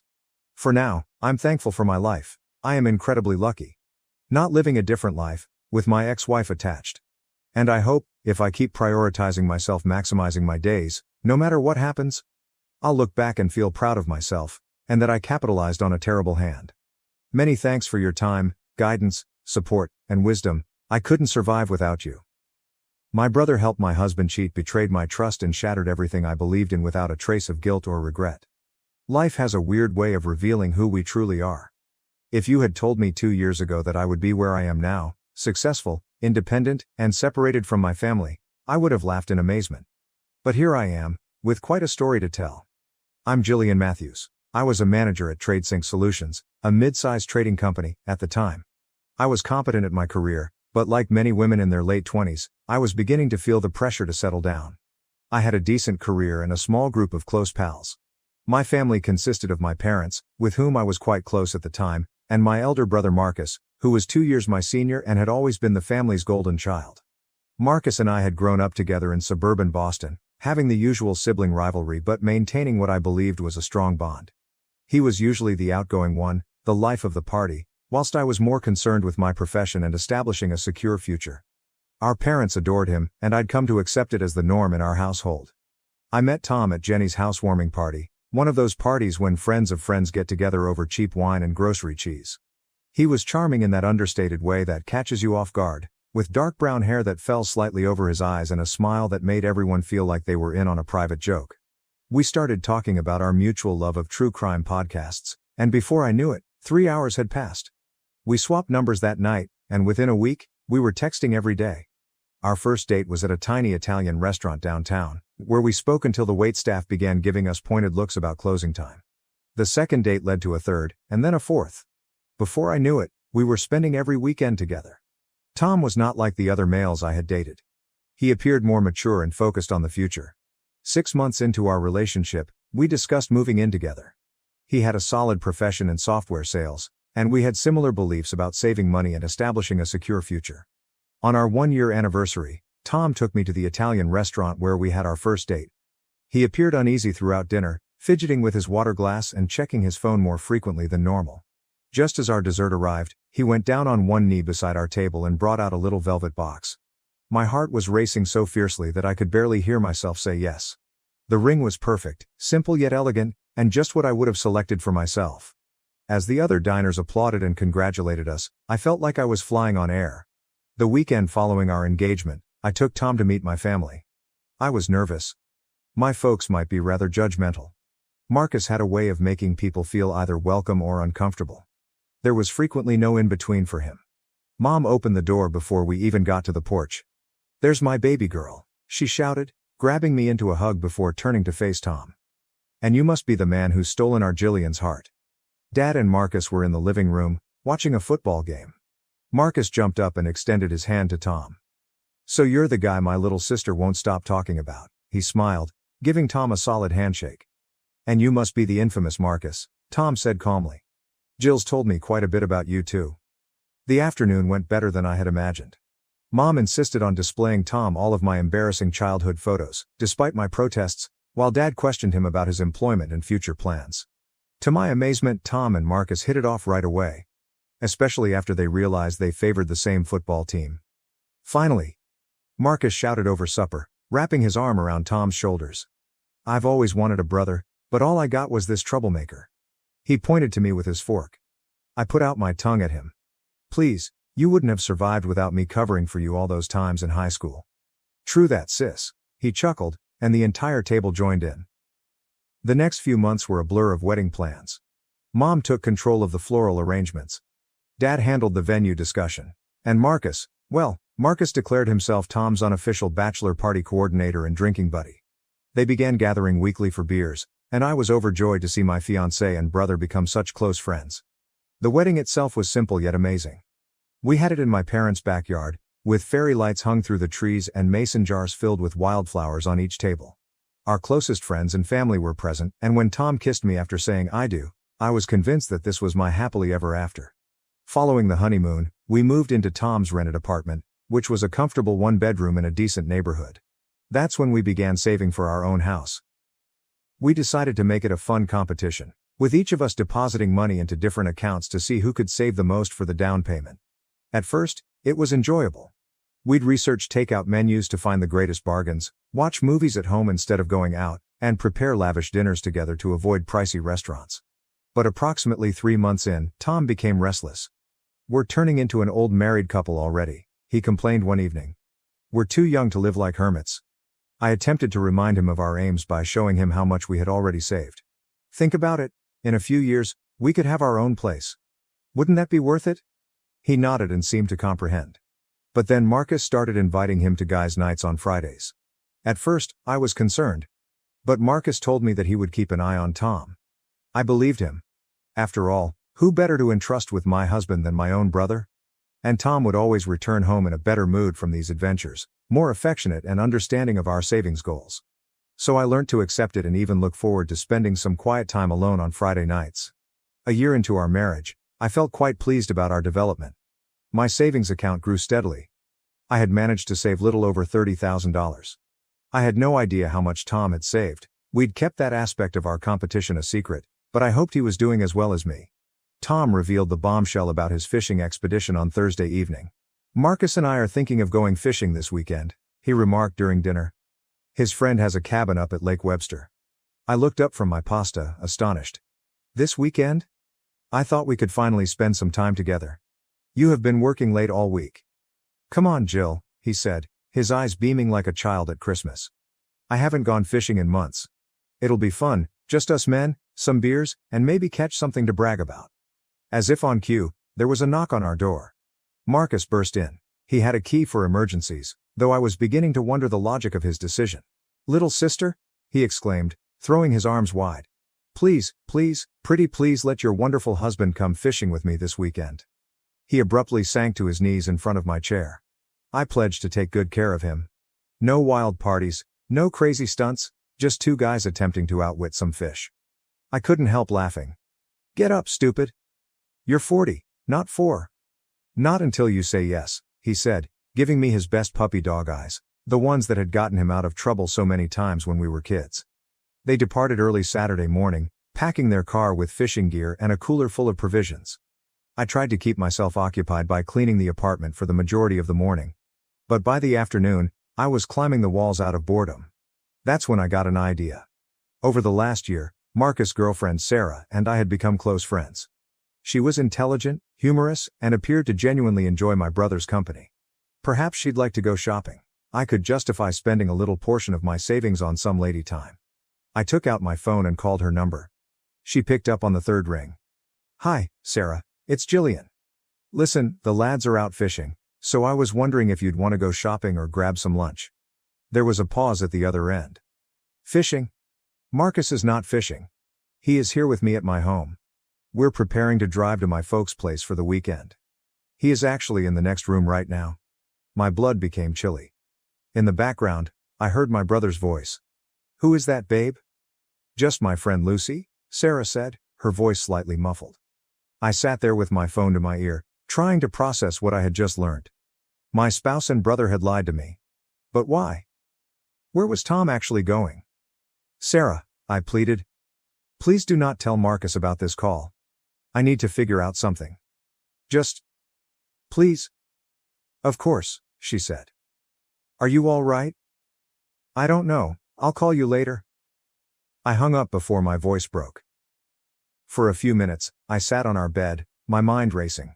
Tom's laptop was on his desk, humming quietly while in sleep mode. We had always discussed passwords openly, or so I thought. His was simple, his mother's birth date. I used to taunt him about being too predictable and needing more security. Now, the regularity was working in my favor. My hands trembled as I opened the laptop and entered the password. His social media accounts remained signed in, he had always been casual about it. And then I noticed her name, Rebecca. The message thread was vast, dating back months. With each scroll and message I read, I felt my world crumble around me. "Can't wait to see you this weekend, baby. Your wife really bought the fishing story?" "Yeah, my brother-in-law's got my back. He's a legend, haha." "She's so clueless. Must be nice having such a trusting wife." They had been meeting virtually every other weekend, at hotels, her apartment, and sometimes on weekend vacations disguised as professional conferences or guys' outings. The amount of detail. They made harsh comments about me. They shared intimate images. It made me physically ill. The worst was yet to come. There was a separate messaging thread for Marcus, my brother, protector, best friend from childhood. "She totally bought it again," Tom had wrote only yesterday. "Your sister's as gullible as ever." Marcus responded. "Jill's always been a bit slow. Remember when we were kids and I convinced her that ice cream grew on trees? She's never gotten any smarter." "You're the best wingman ever, bro," Tom commented. "Rebecca says hi BTW. Says thanks for covering with Sarah too. Anytime. What are brothers for? Besides, this is way more fun than actually hanging out with my boring sister. Hit me up when you're back. Those strip club girls from last month have been asking about us." The messages went on and on. Prepare for their guys' nights. They provided detailed details of their excursions to strip clubs. Discussions about the many women they had met. Not only had Marcus been lying for Tom's affair, he had been actively partaking in a lifestyle that would destroy Sarah if she discovered it. I read about how they laughed at my meticulous savings plans. How they insulted my desire to acquire a home. They joked that I'd probably wind up paying for everything anyhow, because I was such a sucker. My own brother branded me stupid, naive, and boring. When we were kids, the same brother would chase away bullies. Who had held my hand during Dad's surgery 2 years ago? Who had sobbed during my wedding? The room was spinning. I dashed to the restroom and hurled up, my entire body shivering. When I finally stood up, I returned to the laptop. With painstaking precision, I forwarded every damaging communication to my email account, every terrible prank. Every calculated deception. Every piece of evidence supporting their disloyalty. I spent Saturday night in a bizarre, quiet state of wrath, meticulously researching residences and making phone calls. By Sunday morning, I had acquired a furnished one-bedroom across town, paid the deposit with my savings, and electronically signed the lease. Tom arrived home at 3 p.m., flushed and cheerful. He was carrying a convenience shop bag with a few frozen fish, a pitiful attempt to sustain his story. "Hey, babe," he exclaimed pleasantly. "You should have seen the ones that got away." I was seated at the kitchen table with my laptop open in front of me. Without saying anything, I turned it toward him. His communication with Rebecca, as well as their arrangements for this weekend's rendezvous, appeared on the screen. "Do you know what is funny?" I said, my voice unnaturally calm. I actually expected you to at least try to apologize. He straightened up, his face stiffening. Why should I? Do you want to know the truth? Jillian, you've gotten uninteresting. You just worry about conserving money and planning for the future. Where's the fun? Where's the excitement? Even Marcus said what? I cut him off. That I am stupid.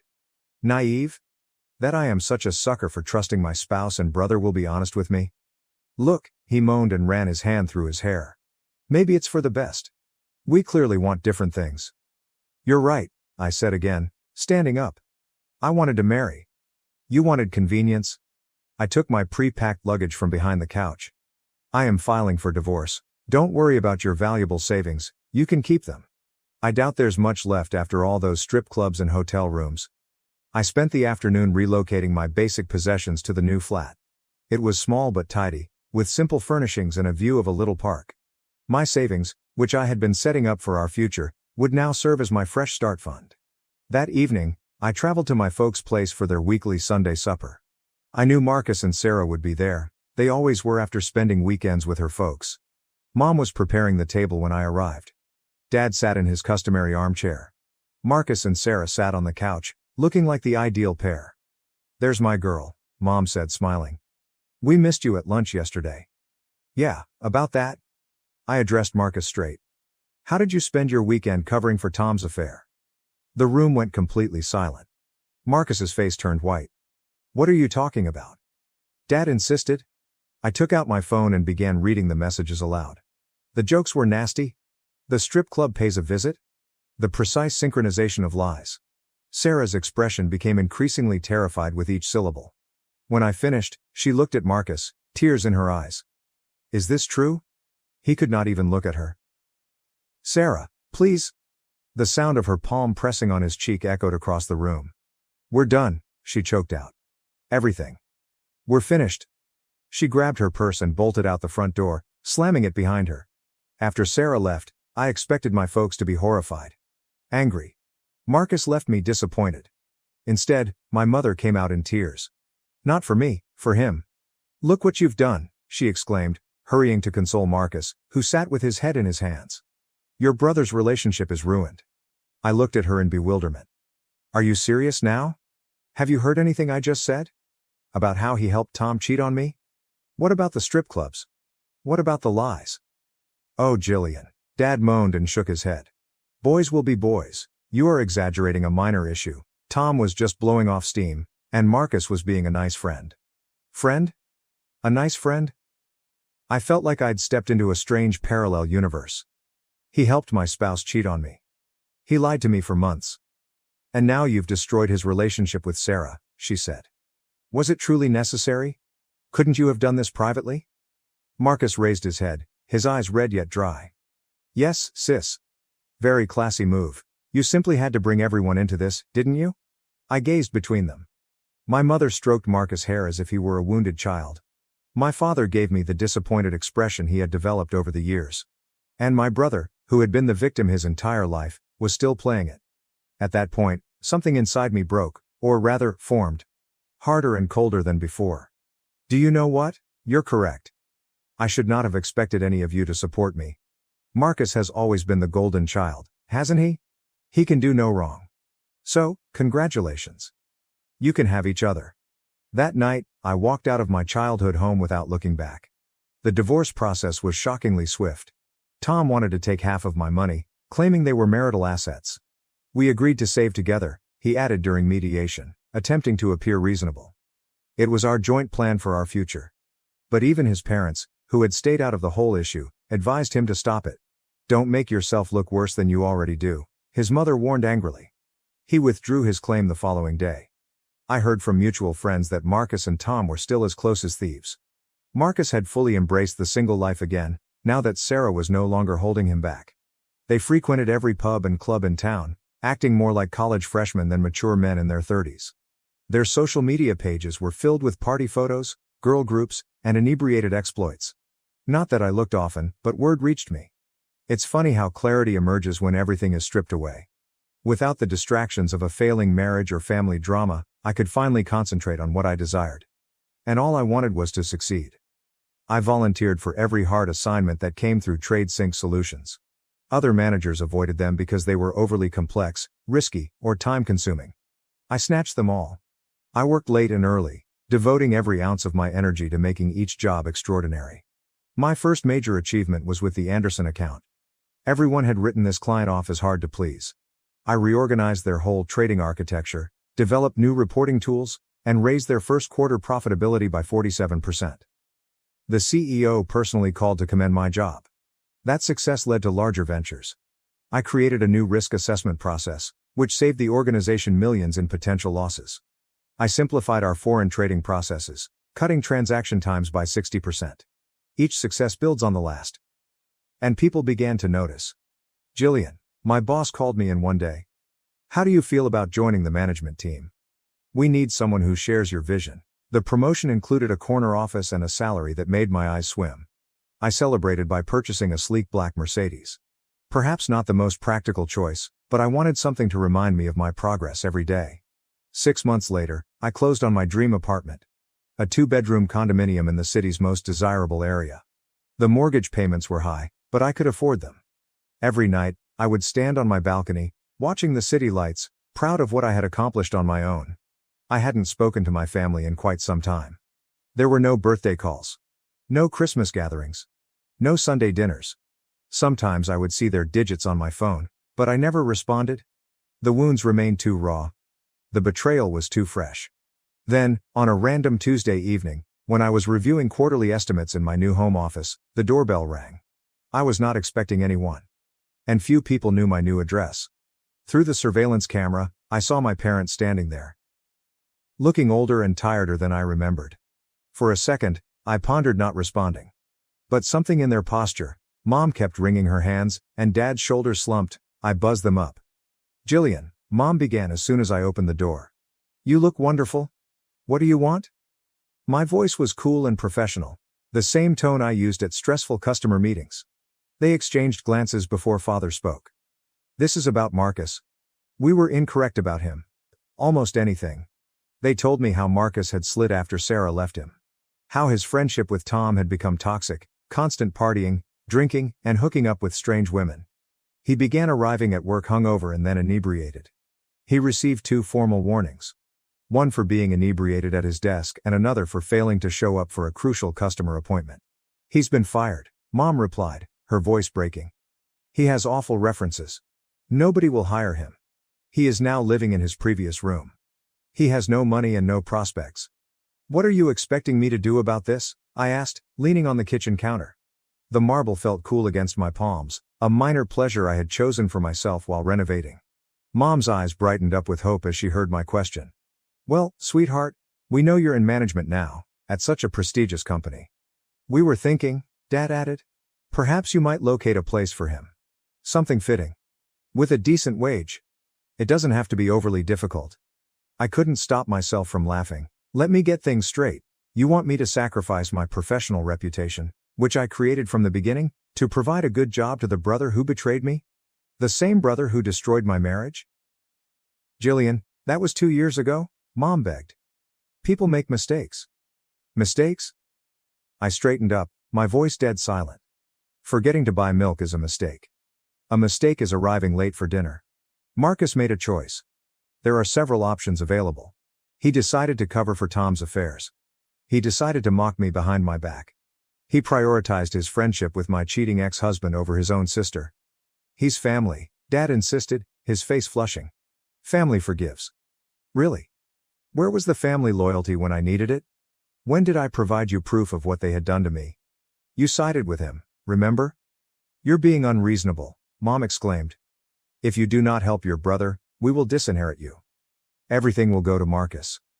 I looked around my apartment, admiring the art I'd chosen, the furniture I'd purchased, and the life I'd created without their assistance.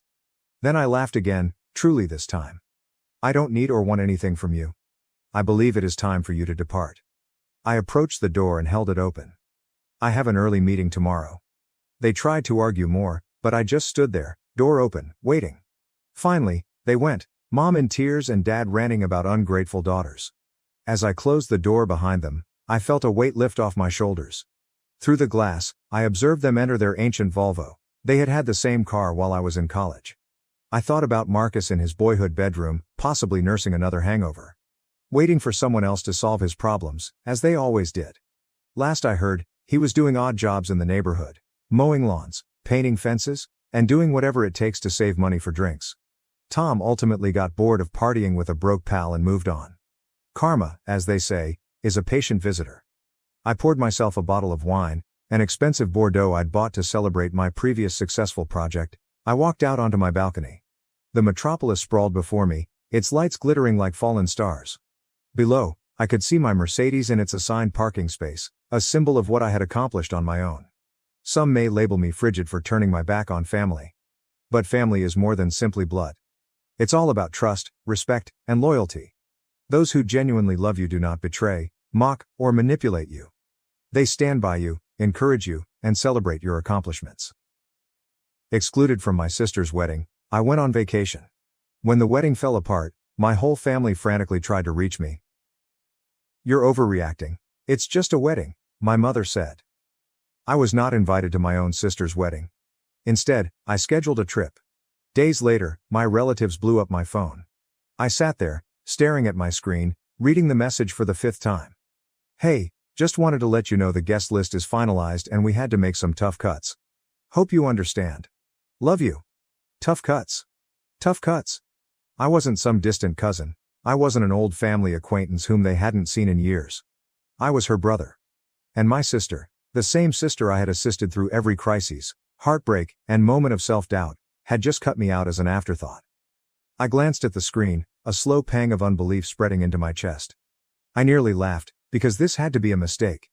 I took up the phone and called my mother. She responded on the second ring, her voice upbeat. "Hey sweetheart, what's up?" I didn't bother making small talk. "I just got a message from Emily. She says the guest list is finalized and I'm not on it." There was a pause. Just long enough to prove what I had previously suspected. "Oh honey," my mother sighed. She always used that voice to make me feel like I was being unreasonable. "It's just a wedding. Don't make a big deal out of this. Just a wedding." I felt a hot stinging coil in my stomach. "Are you serious?" I asked, my voice unusually calm. "Mom, I'm her brother. How am I not invited to my own sister's wedding?" She produced a tisk sound, as if I were a toddler having a tantrum. "It's not personal. They had to keep the guest list small and—" "Mom." I cut her off. "I just saw Emily's Instagram post. She invited 150 people." Silence. Then, a forced chuckle. "Well, you know how things are. Weddings are expensive. And maybe they assumed you wouldn't mind skipping this one." I felt like I had been hit in the stomach. "Wouldn't mind?" I asked. "Mom, I've been there for Emily through it all. I helped her relocate twice. When she lost her job, we covered half of her rent. And I was the one who helped her get over her last breakup. But now I'm not good enough to be there on her special day." "Oh, stop being dramatic," my mother remarked with a sigh.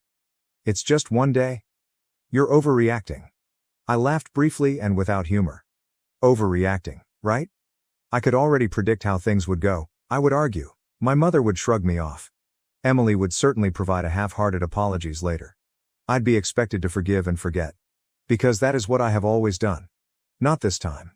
Something within me cracked. If I wasn't worthy of inclusion, then fine, I would not be. I hung up without saying anything and began browsing through my phone. If I wasn't planning to attend Emily's wedding, then I was going to be somewhere much nicer. I was going on a vacation. The more I thought about it, the angrier I became. I wasn't the type of guy who got upset over trivial matters. I had previously let a lot slide. Emily had repeatedly forgotten my birthday. She would only call me when she needed something. Our mother always wanted me to be the understanding one. Emily managed to get away with murder. But this was an entirely new level of disdain. I wasn't going to sit around moping while my sister and the rest of the family played happy little wedding without me. If I wasn't significant enough to be featured, then I wasn't significant enough to be present when they needed me. I grabbed my laptop and began looking up flights. If Emily could have the happiest day of her life, then I planned to enjoy the best week of my life. It took less than an hour to plan. I reserved all-inclusive accommodations at a 5-star resort in the Caribbean. Suite with an ocean view, spa services, and access to a private beach. I had always convinced myself that such a trip would be too pricey. Not this time. I wasn't just traveling for a holiday. I was making a statement. When the wedding weekend came around, I was already on a plane, enjoying champagne in first class. I made sure to upload a picture, legs extended out, drink in hand, with this caption. Guess I got cut from the guest list, but I think I'll survive. The reactions were nearly immediate. Some of my cousins sent laughing emojis. My aunt, the only rational member in the family, commented, "Good for you. Should have taken me with you." But what's the best reaction? That came from my mother. She sent me 3 texts in a row. Mom asks, "Where are you?" My mom. "Are you seriously missing your sister's wedding over this?" Mother. "You're being petty." Petty? I wasn't even close to finishing. I responded with a photo of the beach, complete with white sand, crystal blue ocean, and a postcard perfect view. Then I shut off the phone. I wasn't about to let them guilt me. Not this time. For the first time in many years, I was not putting my family first. I was putting myself first. And it felt incredible. By the time I arrived in paradise, I had entirely eliminated any lingering remorse. The moment I walked out of the airport, the warm ocean breeze touched me, bearing the aroma of salt and tropical flowers. A private car was waiting to drive me to the resort. A stylish black SUV with chilled towels and bottled water in the backseat. Yeah. This was far better than a wedding. As we drove down the coast, I reflected on how right I had been to accomplish this. Back home, my family was presumably busy preparing for the big day. My mother was probably making excuses for why I wasn't present. My sister was laughing with her bridesmaids, not giving me a second thought. But I wasn't treated as an afterthought here. Here, I was the priority. My priority. The resort was something out of a fantasy. The lobby has enormous palm trees blooming within. A massive open-air architecture that allowed in the ocean wind. And the kind of service where you were greeted with a cocktail before you checked in. My room? Unreal. Floor-to-ceiling windows and a private balcony and the most gorgeous king-size bed I'd ever seen. I threw down my things, strolled out onto the balcony, and simply took it all in. Then, just to make matters worse, I took a picture of the scenery and shared it with this caption. When one door closes, another one opens, preferably to a beachside suite with unlimited margaritas. I knew it would find its way back to my family, and honestly, I hoped it did. Because for once, they could understand what it was like to be left out. And I was only getting started. The first full day of my trip was simply fantastic. I began the morning with room service, which included fluffy pancakes, fresh fruit, and coffee that was so wonderful it ruined every cup I'd ever tasted. Then I spent the entire day doing precisely what I wanted. No responsibilities. There's no family turmoil. Just me, the ocean, and a timetable focused only on my own enjoyment. By the afternoon, I was lounging on a sunbed by the infinity pool, martini in hand, watching the waves roll in. Every so often, I'd check at my phone, not to check in with my family. But look at the growing amount of responses to my vacation blogs. The comments were gold. Cousin Jake. Bro, where are you even? Aunt Lisa. Okay, now you're just showing off. An old college acquaintance says, dude, invite me next time. Finally, I received a notification that made me smirk. Emily saw your article. Oh, now she was paying attention. I could just imagine her reaction, sitting in the bridal room, sipping inexpensive champagne, scrolling through Instagram only to see me having my best life while she is anxious about her wedding. Good. I leaned back, took another sip of my beverage, and thought, enjoy your special day, sis.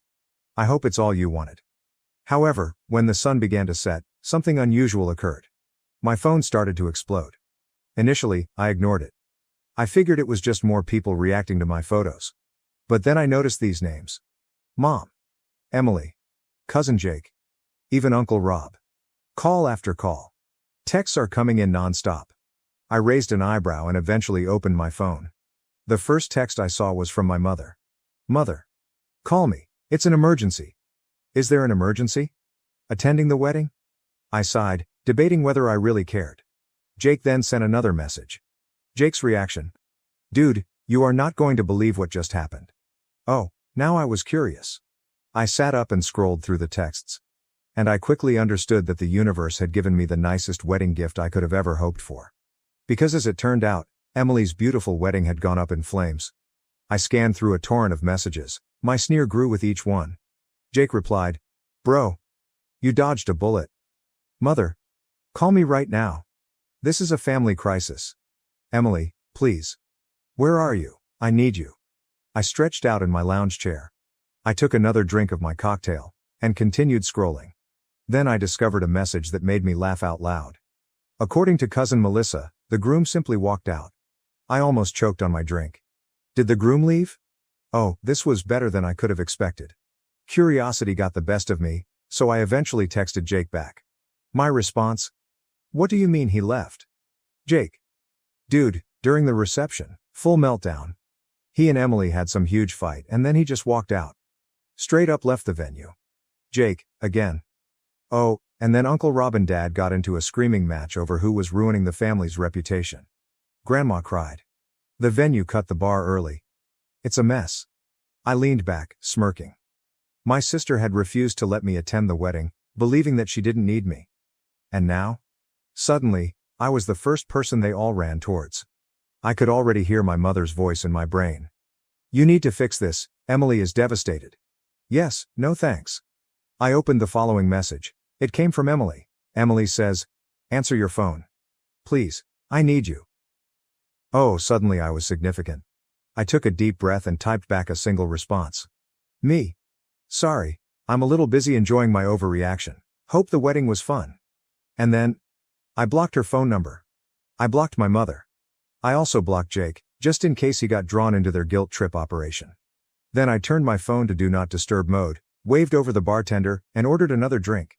Because, while my family spiraled, I was in paradise. And for once, I wasn't bothered. The following morning, I awoke to the sound of waves breaking on the shore. The aroma of sea and tropical flowers wafted through my open balcony doors. I stretched and yawned. And for one lovely minute, I almost forgot about the pandemonium at home. Almost. Then I looked at my phone. Even though I blocked the majority of my family, I still had more than 20 missed calls from random numbers. They tried everything to contact me. Several voicemails had slipped through. Despite my better judgment, I pressed play on the first one. Mom's voice, frantic. I don't know what you think you're doing, but this is not the time for one of your tantrums. Your sister is devastated and we need you here. This family needs to stick together right now. I rolled my eyes before deleting it. Next voicemail. Emily is crying. I don't understand why you're doing this. You're my brother. I need you. Please, just call me back. Click. Deleted. The following one had me laughing.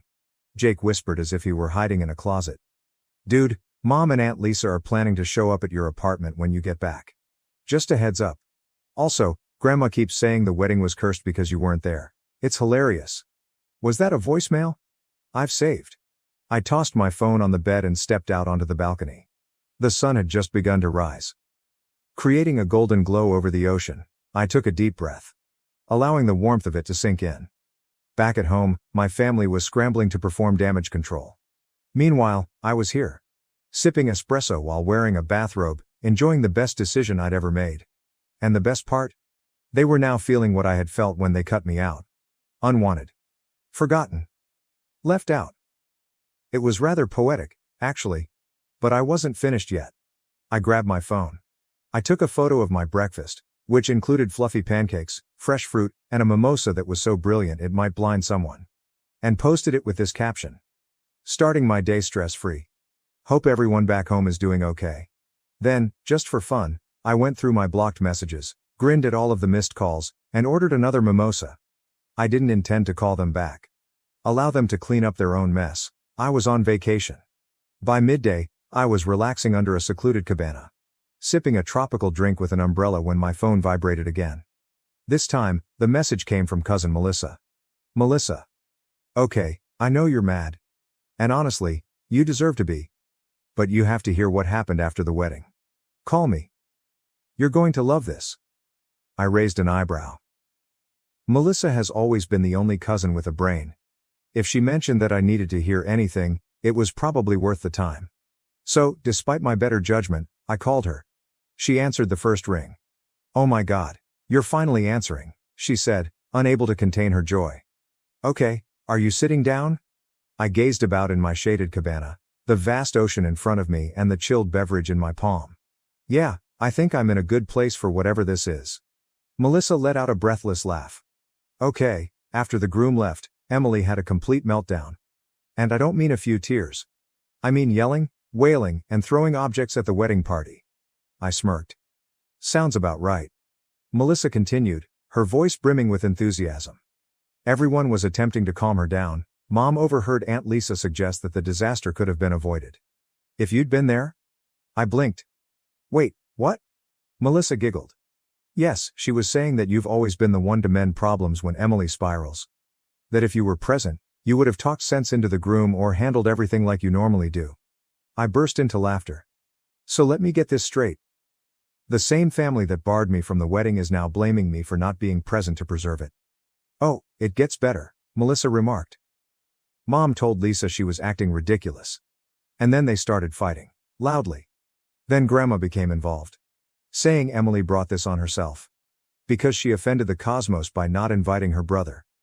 I almost choked on my drink. Melissa was cackling now. Grandma lectured Emily in front of everyone, stating, if you had treated your family better, you wouldn't be alone in your wedding dress right now. I leaned back smirking. Wow, that's beautiful. Oh, and then, Melissa said, your mother attempted to contact the groom's family to resolve the situation? His mother just smiled and said, this is your issue now. I had to set down my drink before I spilled it from laughing so hard. So, I said, collecting my breath, where does that leave Emily? Melissa sighed. Still weeping. Still blaming everyone except herself. Last I heard, she was trying to save the wedding with some sort of backup plan. But let's be honest, she's not going to recover from this. I shook my head grinning. You know what the best part is? What? I took a slow sip from my drink. I don't care. Melissa roared with laughter. Honestly, I don't blame you. I just thought you'd appreciate knowing that karma did its job. Oh, I love knowing that, I remarked, smirking. Thanks for the update, Melissa. No problem, she replied. Enjoy your trip, and for the record, you did the right thing. I hung up, more satisfied than I had been in years. They wanted a wedding without me. And now, thanks to their own selfishness, they had a disaster instead. I grabbed up my drink and raised it to the heavens. And I toasted to the best decision I've ever made. Then I turned off my phone and relaxed back in my cabana. Let the beach air sweep away the rest of my shame. For the remainder of the day, I didn't look at my phone. Instead, I scheduled a sunset cruise. Allow the warm breeze to wash over me, and had a 5-star meal by the seaside. My family was still picking up the pieces from Emily's wedding tragedy. I was enjoying the greatest steak I'd ever had. At some point, a notion occurred to me. Perhaps I should feel sorry for her. Then I remembered how she left me out without hesitation. Yes, no. I took a sip from my wine. I took one last shot of the view. And shared it with one caption. 0 regrets. Finally, with a contented smile, I turned off my phone again. Let them stew, I was done being their backup plan. The following morning, I awoke feeling lighter than I have in years. There is no guilt. There will be no tension. There were no last-minute family emergencies that became my job to solve. Just myself and the sound of waves. And an entire day of nothing but rest. I stretched, ordered room service, and, out of curiosity, I turned my phone back on. A big mistake. Within seconds, my notification surged. Mom said, "You need to stop acting like a child and call me." Emily's response, "I can't believe you're doing this to me. You are so selfish. Your mother. This isn't funny. Emily is heartbroken. Do you even care?" Unknown number, possibly my aunt. "We need to fix this family before it's too late." I groaned and shook my head. It was almost surprising how swiftly they moved from ignoring me to expect me to cure everything. Then, one message struck my attention. "Melissa. Okay, I understand you are ignoring everyone, but please read this. Your mother is trying to gather the family for a discussion when you return. Just a heads up." I almost laughed aloud. Oh, they assumed I would return as if nothing had happened. As if I'd just come up and let their guilt trip me. And pretend the entire thing never occurred. Yeah, not happening. I quickly replied to Melissa. Thanks for the warning, but I won't be there. Melissa says, "Wait, what do you mean?" Me. "I'm extending my trip. They wanted to cut me out? Okay. I'm cutting myself off altogether." I could almost see her reaction. A combination of astonishment and amusement. A few seconds later, she responded. "Melissa. Okay, that's iconic. Tell me everything when you get back, whenever that is, LOL. I grinned, set down my phone, and grabbed up my laptop. With a few clicks, my trip was officially extended. Another entire week. There's no family. There's no drama. No family discussions. Just me and the water. They never allowed me to have peace. And the best part? They couldn't do anything about it. Before going to the beach, I sent one final text. Me, Mom, and Emily. Oh, so you want me around? Sorry, I'm too busy enjoying my reactions. Have fun cleaning up your own messes. Then, for the last time, I blocked their numbers. I put my phone down. Ordered another drink. Let the sun warm my skin. There is no guilt. There will be no tension. No regrets. Just peace. And it was the best decision I've ever made. I was pregnant and wanted to work from home to raise our child, but my husband accused me of prioritizing my biological child over his daughter. I am a saleswoman who does quite well for herself. My husband and I have been married for 2 years and together for 5. This is my first marriage, my husband's second. He has an 8-year-old daughter from his former relationship and has always had complete custody of her. Our dating life was difficult because he was a full-time single dad and had to work long hours, but we made it work. After a year of dating, I met his 4-year-old daughter. I really liked her, and I've always tried to be the best stepmother possible. She calls me Mom, and I've done all a mother would do for her. I've helped her get dressed and ready for school, done her hair, cooked her meals, assisted her with homework and soccer practice, taken her on ice cream dates, tucked her into bed, and read her books. I am not perfect, and I have made mistakes, but we have been a really happy family. When my husband and I were engaged, he asked if I wanted to be a stay-at-home parent to Lizzie and any future children. At that time, I politely rejected it. I was doing well in my job and enjoyed going to work, so the idea of staying home all day with a child and doing nothing but cleaning and mom things didn't appeal to me. My then fiancé was gracious, and we both expected that would be the case with any future children we might have. Fast forward to now, and I'm 6 months pregnant with our baby. I'm on cloud 9. I am always in a state of joy, and something within me has changed. I started thinking about being a stay-at-home parent, and it didn't seem so horrible anymore. I love my son and want to spend as much time with him as possible. I know it's not all roses and champagne. There's a lot of poop, drool, crying, and exhaustion, but I can't bear the thought of having only 2 weeks of maternity leave and then handing over my kid to a stranger at daycare. I've been thinking about this for months since I wanted to make sure it was something I truly desired rather than simply wishful thinking. I discussed the advantages and downsides with my supervisor. I'm at the point in my profession where I can work from home full-time, stay with my son, and pick up my stepdaughter from school. I wouldn't mind watching her and spending more time with her. The more I consider it, the more I want to attempt it. So, after putting little Lizzie to bed tonight, I asked my husband if we could talk and excitedly mentioned my idea. I was totally unprepared for his reaction. My spouse was infuriated. He raged that we promised I wouldn't be a stay-at-home parent before we married, but I was changing my mind now. He accused me of being a bad stepmother, that I plainly preferred our son over Lizzie, and that my favoritism was disgustingly obvious. He also stated that I should not be allowed to stay at home with our son until his daughter could share the experience with me. For the record, Lizzie is incredibly excited about her little brother and cannot wait for him to be born.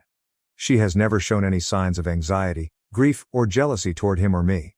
I was astonished and stunned. My spouse is on the couch, his choice, and I am crying in our room. I am deeply offended by what my husband stated. I realize I'm not perfect, but I've done my best for Lizzie. I never imagined I'd alter my mind about becoming a stay-at-home mom, but now I really, genuinely want to do so. And I wouldn't have to give up my job, which is a double plus. My husband's words have deeply affected me, and I am, to be honest, angry over his charge. I love Lizzie more than the baby. I truly adore Lizzie. While I confess that I have a stronger connection to this baby, I believe this is due to my own experience with pregnancy. This baby is half of me, but it doesn't make me adore Lizzie any less. It's simply different. Is this really so wrong? Am I truly a lousy stepmother? I hadn't planned on altering my mind. Again, I intend to keep my career, and I do not mind taking extra care of Lizzie in addition to the baby. In fact, I believe it may be an opportunity for us to become closer and connect over the baby. I'm not sure what to say to my hubby. I tried to tell him everything I'd mentioned here, including spending more time with Lizzie and being closer to her, but all he did was yell harder and utter more horrible things about my parenting. I'm pretty crushed and becoming angrier by the minute. I believe I am a good stepmom to Lizzie, and she seemed to agree. My husband appears to be the only one who is having problems. Update. Thank you for your warm and encouraging comments on my last post.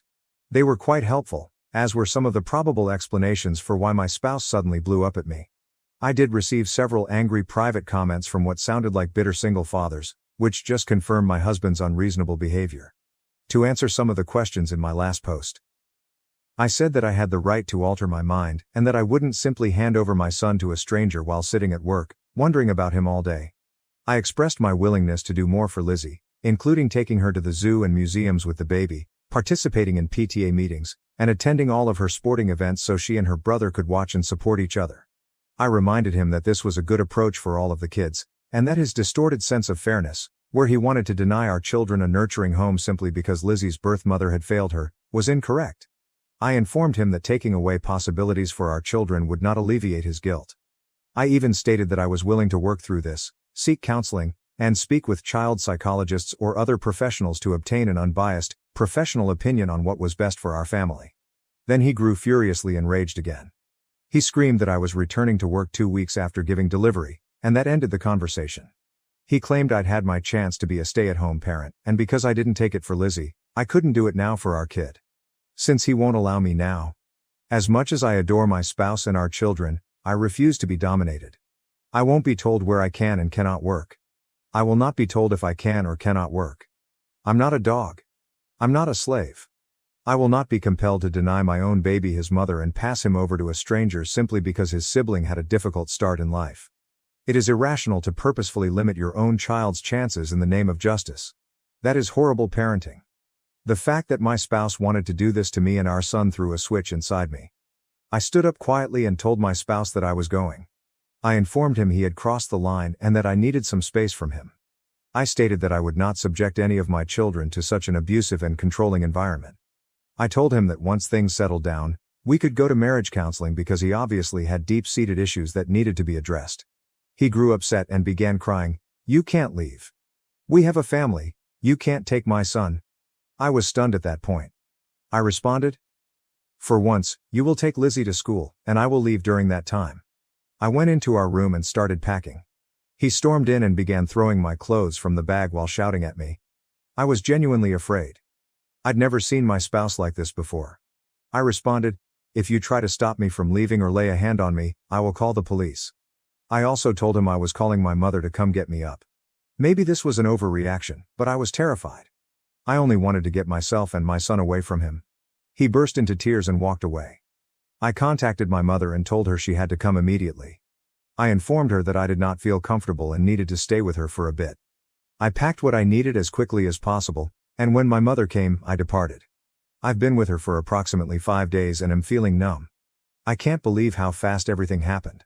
My family and marriage were turned upside down in a couple of days. I wish I had never mentioned being a stay-at-home parent. If I hadn't, none of this would have occurred. My husband and I were in North Carolina for a few days before he began messaging and calling on day 3, saying Lizzie had been crying for me and missing me. I've determined that Lizzie is safe. I know my spouse would never mistreat her, but I spoke to her yesterday to ensure she was eaten, attended school, and completed her homework. She was crying and asking when I was going back, and I didn't know what to respond. So I responded I didn't know, but I loved her very much.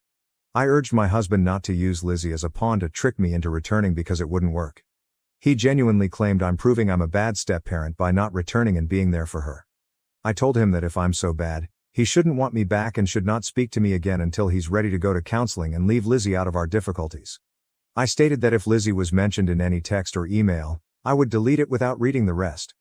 I established a rule that any phone call in which he attempts to bring her up outside of the context of her being safe and cared for, I will immediately hang up.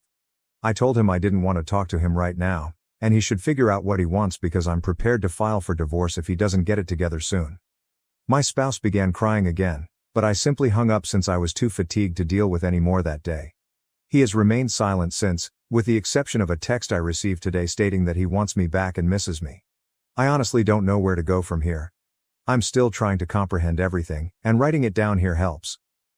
I said that I had the right to alter my mind, and that I wouldn't simply hand over my son to a stranger while sitting at work, wondering about him all day. I expressed my willingness to do more for Lizzie, including taking her to the zoo and museums with the baby, participating in PTA meetings, and attending all of her sporting events so she and her brother could watch and support each other.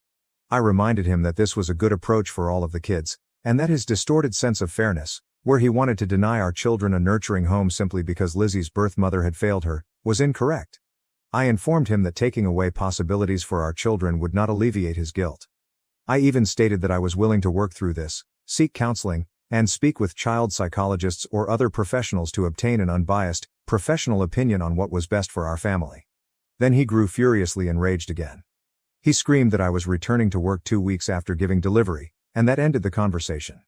He claimed I'd had my chance to be a stay-at-home parent, and because I didn't take it for Lizzie, I couldn't do it now for our kid. Since he won't allow me now.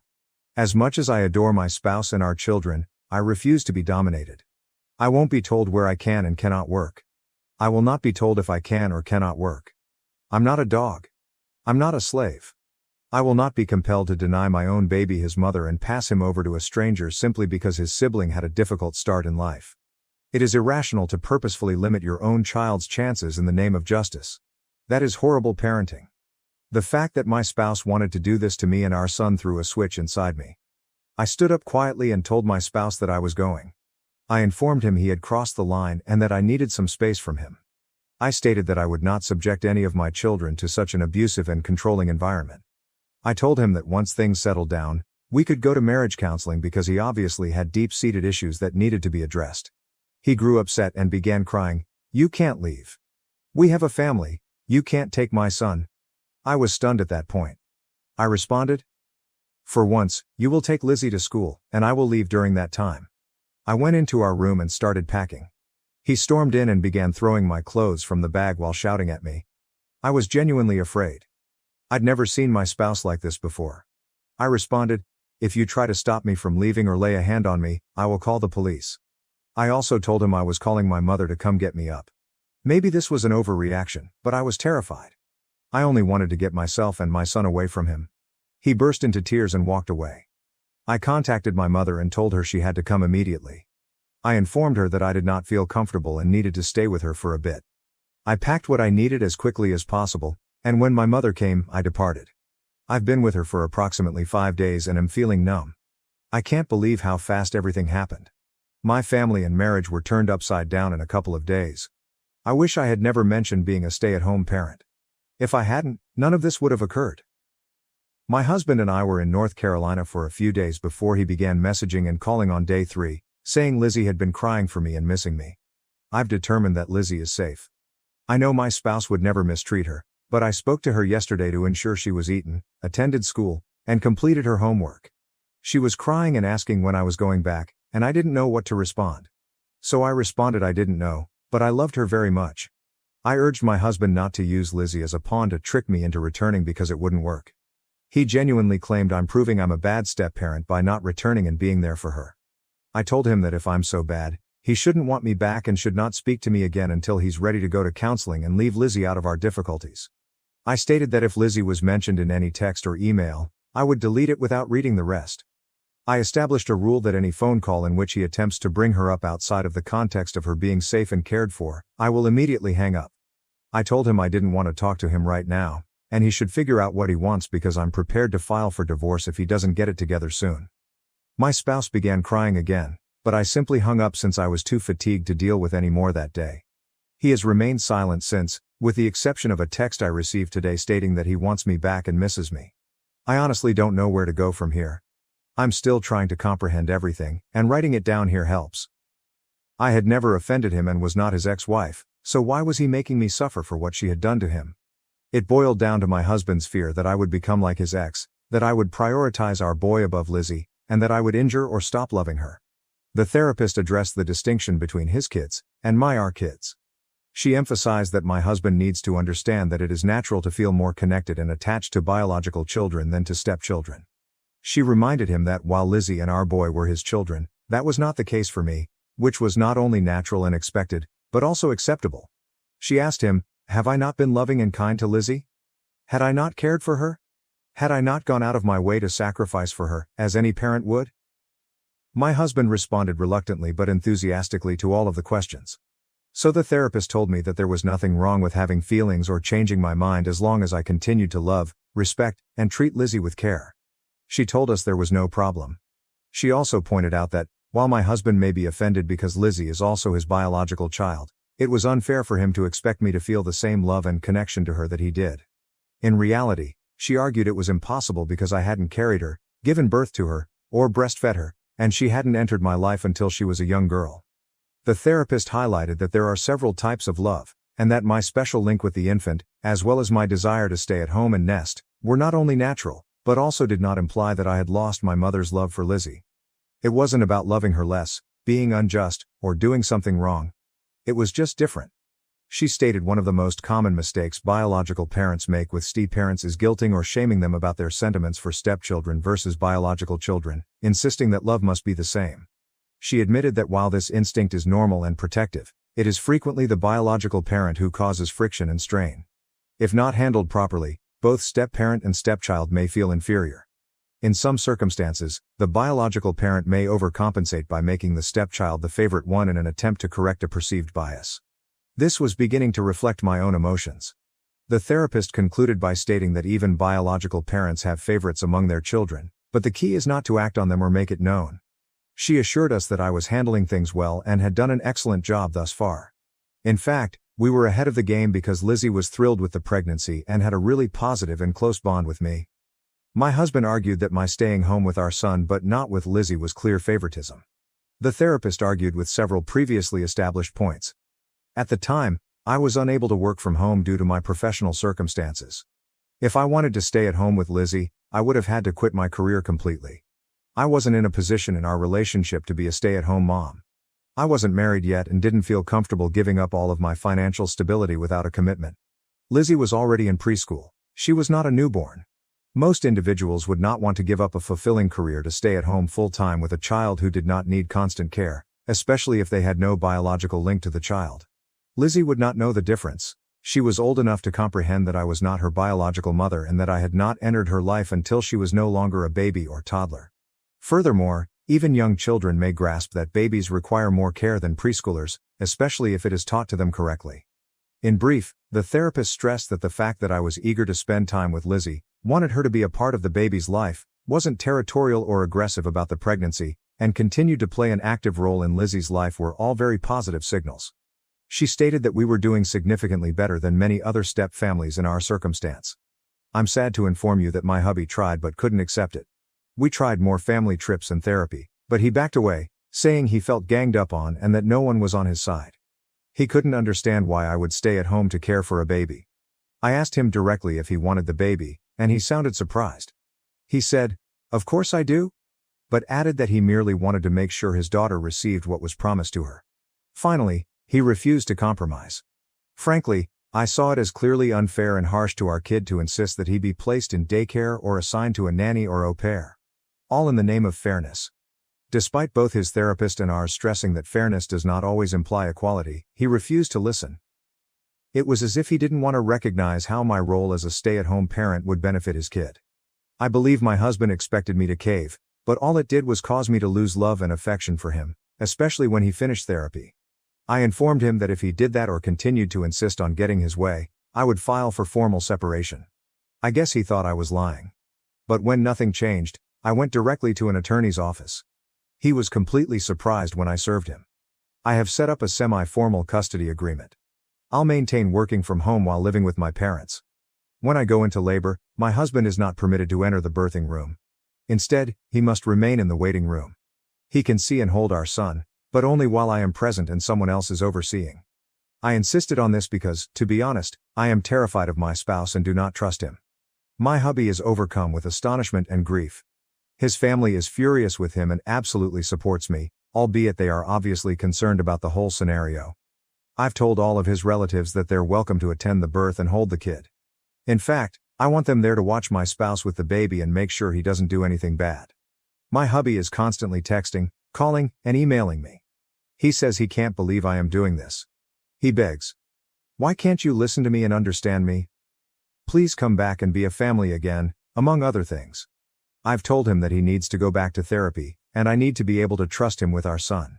That trust will only come when I notice a shift in his attitude toward our son and my stepdaughter. I need to feel like a wife to him and not simply a mother to Lizzie. I truly love Lizzie. Every day I cry because I've lost her. But I didn't marry my spouse to become her mother. I married him because I loved him and wanted to spend my life with him. I knew being a stepmother was part of the deal, but it wasn't the only reason I married him. Lizzie calls me frequently, and I converse with her. I've seen her a couple times after the fiasco. Her father is not permitted to talk about her with me because I believe he is manipulative, but I also do not want to take Lizzie out of my life completely. I absolutely love that girl, and I have shed many tears for her while she goes through this. I tell Lizzie how much I love her, that none of this is her fault, and that I am doing everything I can to make things work. I tell her that I still want her to be in both my and her brother's lives. I tell her that she is the best bonus daughter and sister in the world. My husband's family has informed me that Lizzie is having difficulty adjusting to our separation. She has even cried at her father, "You made both of my mommies leave." I was scared Lizzie would hate me for this, yet the exact reverse has happened.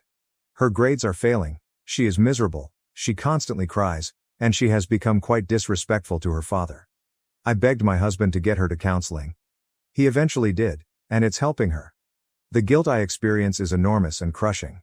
I feel as if I have single-handedly destroyed my family. But deep down, I know I'm making the right choice by standing firm on my boundaries, insisting on being treated with love and respect, and asking that my husband do the same for both children. I can't fix him. And if he refuses to seek therapy for his problems, then I have no future with him. I'm not ready to file for divorce just yet, so I'm pursuing legal separation. My husband says that he wants this to work. I informed him that I needed to see improvements in his life, beginning with him returning to therapy. I want to save my marriage, but I have done everything I can. If my husband will not do his share, all I can do is go on. I've informed my husband that if he doesn't get back into therapy by the time our son is a month old, I'll file for divorce. I also informed him that if he abuses me, damages me, or even considers dating other people again, I will file for divorce. Overall, this is a disappointing update, but writing it down has been a form of catharsis for me, so I figured I'd share. I supported my family for a year thinking it was my duty until I found out they secretly used my money for a vacation. My name is Lucas. I'm 27, and until last week, I thought I was a decent son.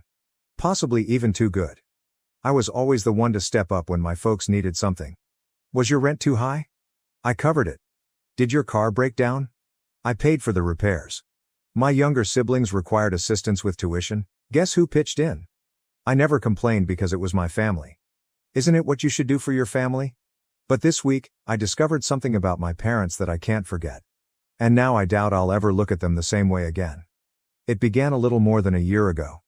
My parents were struggling, bills were piling up, their mortgage was falling behind, and their utilities were about to be switched off. My father had a decent job, but my mother had not worked in years, and they were bad with money. Every couple of months, there was an emergency. A broken water heater, an unforeseen medical bill, or anything. And each time, they looked at me. Initially, I didn't mind. I make a good living, I work in technology. And, while I don't make millions, I do well enough. I spent up watching my parents continuously stress about money, so why wouldn't I help make their life easier? Then assistance became an expectation. It wasn't, "Lucas, we're in a bad spot. Is there anything you could do this month to help?" It became, "Lucas, our rent is due next week. Just pay the money to mom's account like last time." There is no discussion. There was no asking. It's just a demand. As if I were their personal ATM. At first, I dismissed it. They were my parents after all. I figured if this was what it took to save them from losing their home, then so be it. But it eventually ate away at me. The entitlement. A lack of thankfulness. My younger siblings, both in their early 20s and still living at home, never seemed to give a penny. My brother was always out with pals, always dressed in new clothes. My sister had an intricate skincare routine that could easily cost hundreds of dollars. Despite this, I was responsible for keeping the roof over everyone's heads. I began setting boundaries. However, they did not take it well. I once told my father that I could only pay half of the rent that month. He became angry. Not disappointed. Not stressed. Angry. He complained about how I owed them for raising me. How parents gave their everything for their children, and now that I had money, it was my turn to pay back. That argument stayed with me. But, like a fool, I sent the entire money. Then last week occurred. I was texting my sister, just having a casual discussion, when she mentioned the resort. When I asked her what she meant, she became strangely quiet. A minute later, she texted, "Wait. You don't know?" "No, what?" I responded. She did not respond after that, but something seemed odd. I called my mother. She did not pick up. I called my father and went straight to voicemail. I called my brother, nothing. Finally, I texted my sister. What are you talking about? Where is everybody? That's when she sent me the photograph. It was my parents, brother, and sister reclining beside a pool at a fancy resort. The kind of location you see in travel ads, complete with pristine beaches and exclusive cabanas. Drinks in hand. Sunglasses on. Everyone smiles. I was staring at my screen for a long time. I went back through my messages with my mother. She told me just 3 days ago that they were suffering with expenses again, that money was tight and that they might not be able to pay their rent this month. And yet, there they were. On vacation. Without me. I felt, I'm not even sure what the word is. Betrayed? Stupid? Furious? I waited several hours before calling my mother again. This time she picked up. She sounded annoyed, as if I was causing her inconvenience. Lucas, I can't speak right now. We're having dinner, she continued, laughing in the background. I held my voice steady. Where are you? Silence. Then, what do you mean? I mean, where are you? Because, from what I can gather, you're not at home trying to pay your bills. You are at a resort, which I suppose you purchased for with the money I sent you. A prolonged pause. Then she sighed, like if I were a child having a tantrum. Lucas, we needed this trip. We've been very stressed. You don't comprehend what it's like to keep this family together. I nearly laughed. Holding it together? You mean I'm holding it together? I pay your rent. I pay your bills. And you didn't believe I'd find out? Her tone quickly shifted. Don't be theatrical, Lucas. It was merely a little trip. How about a brief getaway? Mom, this is an all-inclusive resort. You said you couldn't afford rent this month. Then she spoke the words that altered everything. You would have ruined the mood. I sat there, squeezing my phone so firmly that my fingers ached. Excuse me? I spoke quietly. She huffed. You've been quite pessimistic recently. Always making a fuss over money. We did not want to deal with that energy. We needed this? To relax. I was speechless. Then she said, as if to ease the shock. Look, I'll make things up to you, okay? Maybe next year we'll bring you along. But this trip, this one was only for us. For a long time, I said nothing. Then I hung up. And I began to plot. If they thought they could take advantage of me forever, they were mistaken. I did not answer any of my mother's follow-up texts that night. Not the half-hearted "don't be mad," or the guilt-inducing "after everything we've done for you." I just left them there, unread. While staring at my ceiling, I remembered every time I bailed them out. I covered every overdraft fee. Every last-minute emergency I rescued them from. Every time, I tell myself, it's only money. They are family. But it wasn't all money. It was all about respect. They had none for me. The next morning, I awoke to over a dozen missed calls from my folks. My father had finally joined in. His texts were angrier, short, accusing me of overreacting, and ordering me to grow up. My mother's were softer, attempting to smooth things up. Neither one of them apologized. I took my time getting out of bed, made coffee, and sat at my kitchen table, scrolling through their messages as if they were from strangers. In that moment, something in me changed. I was finished. I was not going to argue. I was not going to seek an explanation. They knew what they were doing, and they were not sorry. The only thing left to do was ensure that they never took advantage of me again. Step 1 was simple. I cut them off. Not dramatically. There was no major confrontation, no screams. I just entered into my banking app and canceled the automatic transfer I had set up to send them money every month. Then I blocked them. Not forever. Only long enough for them to feel it. I knew how this was going to go. The rent was due in 1 week. They had spent my money on their little luxury holiday, so they had nothing left to cover their genuine expenses. And sure enough, 3 days later, my mother's phone number, blocked but still available in my call logs, went crazy. By the end of the week, she began leaving panicked voicemail messages. Lucas, please. We need to talk. We might lose our house. You cannot do this to your family. Please, honey, call me back. We did not mean to hurt you. Then my father.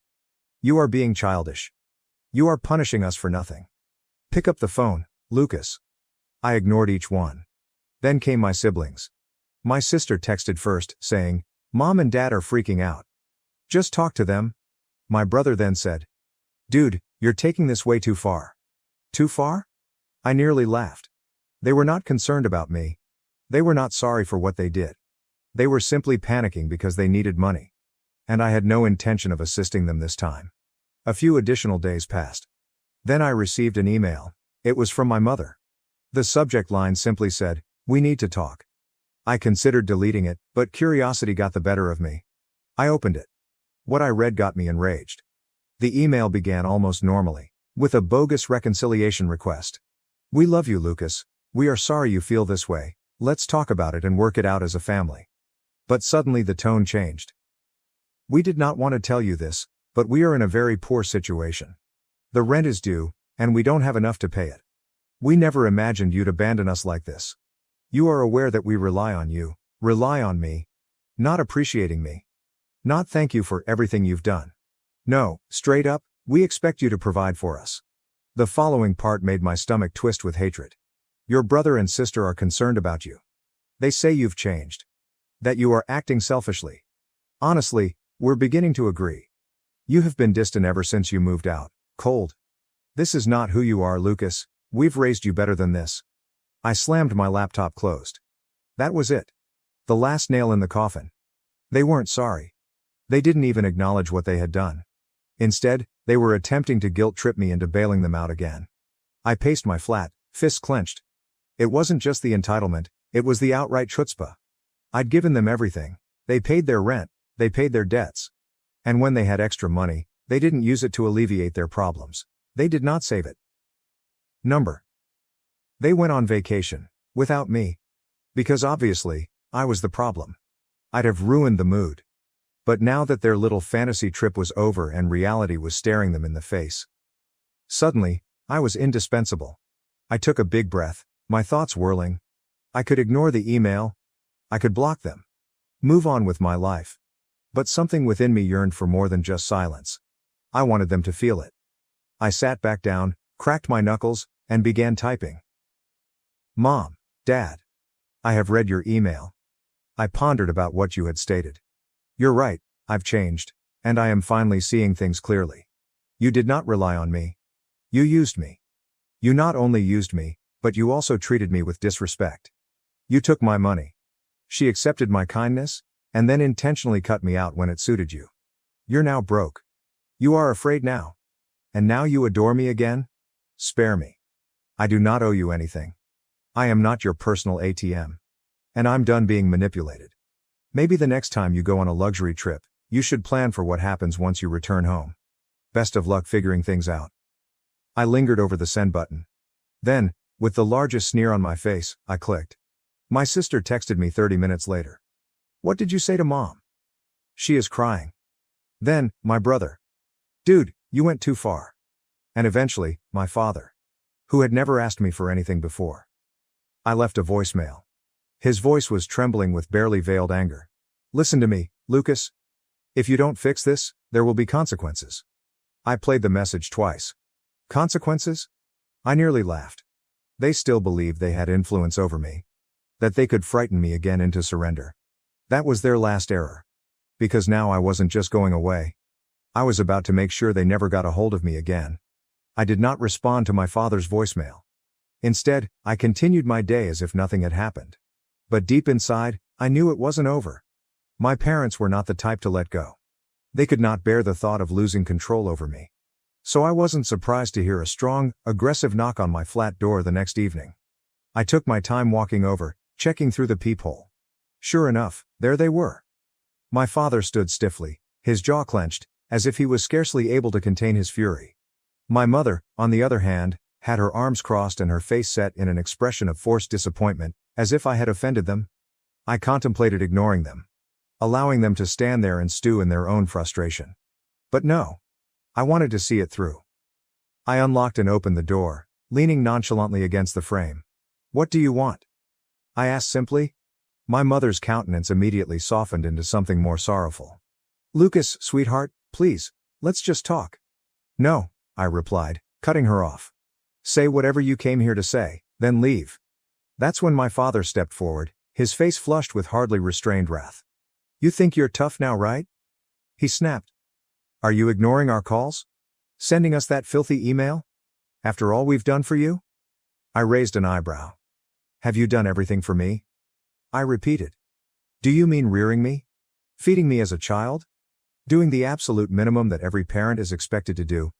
My mother let out a theatrical gasp, as if I had slapped her. How could you be so ungrateful? She whispered. I nearly laughed. Ungrateful? I asked. I paid your rent for 1 year. I stored food in your refrigerator. I ensured you didn't wind up on the street, and when you finally had enough money, you went on vacation, without me. Now you're back because you need me to clean up your mess. Neither one of them spoke. That's when I moved aside and pointed to my apartment. Come in, I called. They exchanged a short glance and proceeded warily inside, as if they expected me to scream. I did not. I closed the door, walked over to my counter, and took out a folder. Then I turned and placed it directly in front of them on the coffee table. What is this? My father asked, cautiously. Bank statements, I explained. Every payment I've made for you. Every dollar I sent. I leaned forward and locked eyes with him. Just so we're clear on exactly how much I've done for you. My father hardly looked at it before scoffing. Oh, so you're keeping score? Yes, I replied bluntly. Because I need you to realize this. I owe you nothing. And you're not entitled to my money. My mother tried again, her voice quiet and imploring. Lucas, please. We have nowhere else to go. I felt a glimmer of pity. But then I remembered her words. You would have ruined the mood. I took a cautious breath and met her gaze. Maybe you should have thought about that before you made it clear I wasn't part of this family anymore. My father lost his tolerance. You selfish little brat, he snarled. You sit here in your comfortable apartment, with your steady job, while your family is struggling, and you just cut us off? Yeah, I replied simply. My mother covered her mouth, as if she were ready to cry. My father simply shook his head, his entire body shivering with barely contained wrath. Then, out of nowhere, he stormed forward and pushed the folder off the table. The papers were scattered on the floor. I did not move. I didn't even flinch. He wanted a reaction. I wasn't about to offer him one. Instead, I returned his look with a calm, steady expression. Are you finished? I asked. My father gave out a sour laugh. You're going to regret this, he said, his voice low and menacing. Mark my words, you will regret this. I tilted my head. Are you threatening me? He scoffed, but he did not refute it.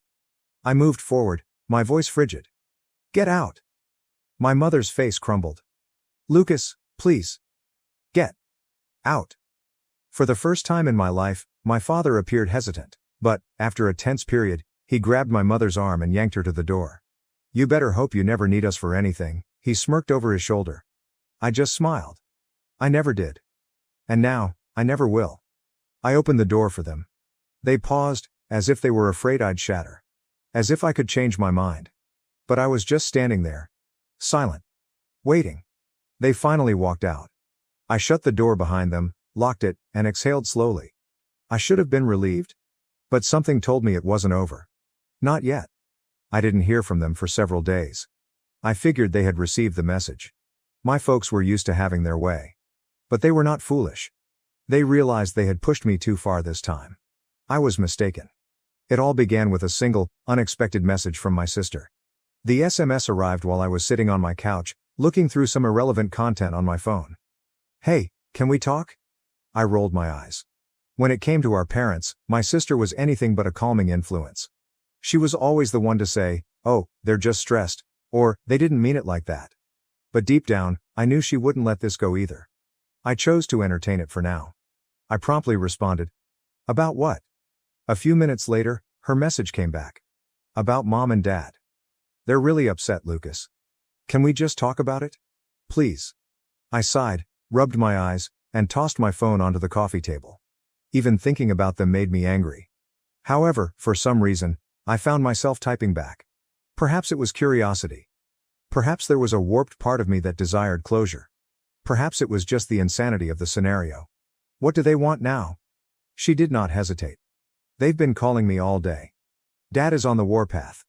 He said you humiliated them. That you've crossed a line. Mom's been crying nonstop. They're really sorry, Lucas. I laughed bitterly. I'm sure they are, I said. They're sorry because I didn't do what they expected me to do. A few seconds of silence elapsed. Then she responded again. They are just terrified. They don't know what they will do without you. They said they had been thinking about everything. Can't you forgive them just once? Forgive them? I typed, nearly furious. You have got to be kidding me. I've been paying their rent for a full year. Taking care of their bills like a bank. They didn't even consider including me in their small family trip.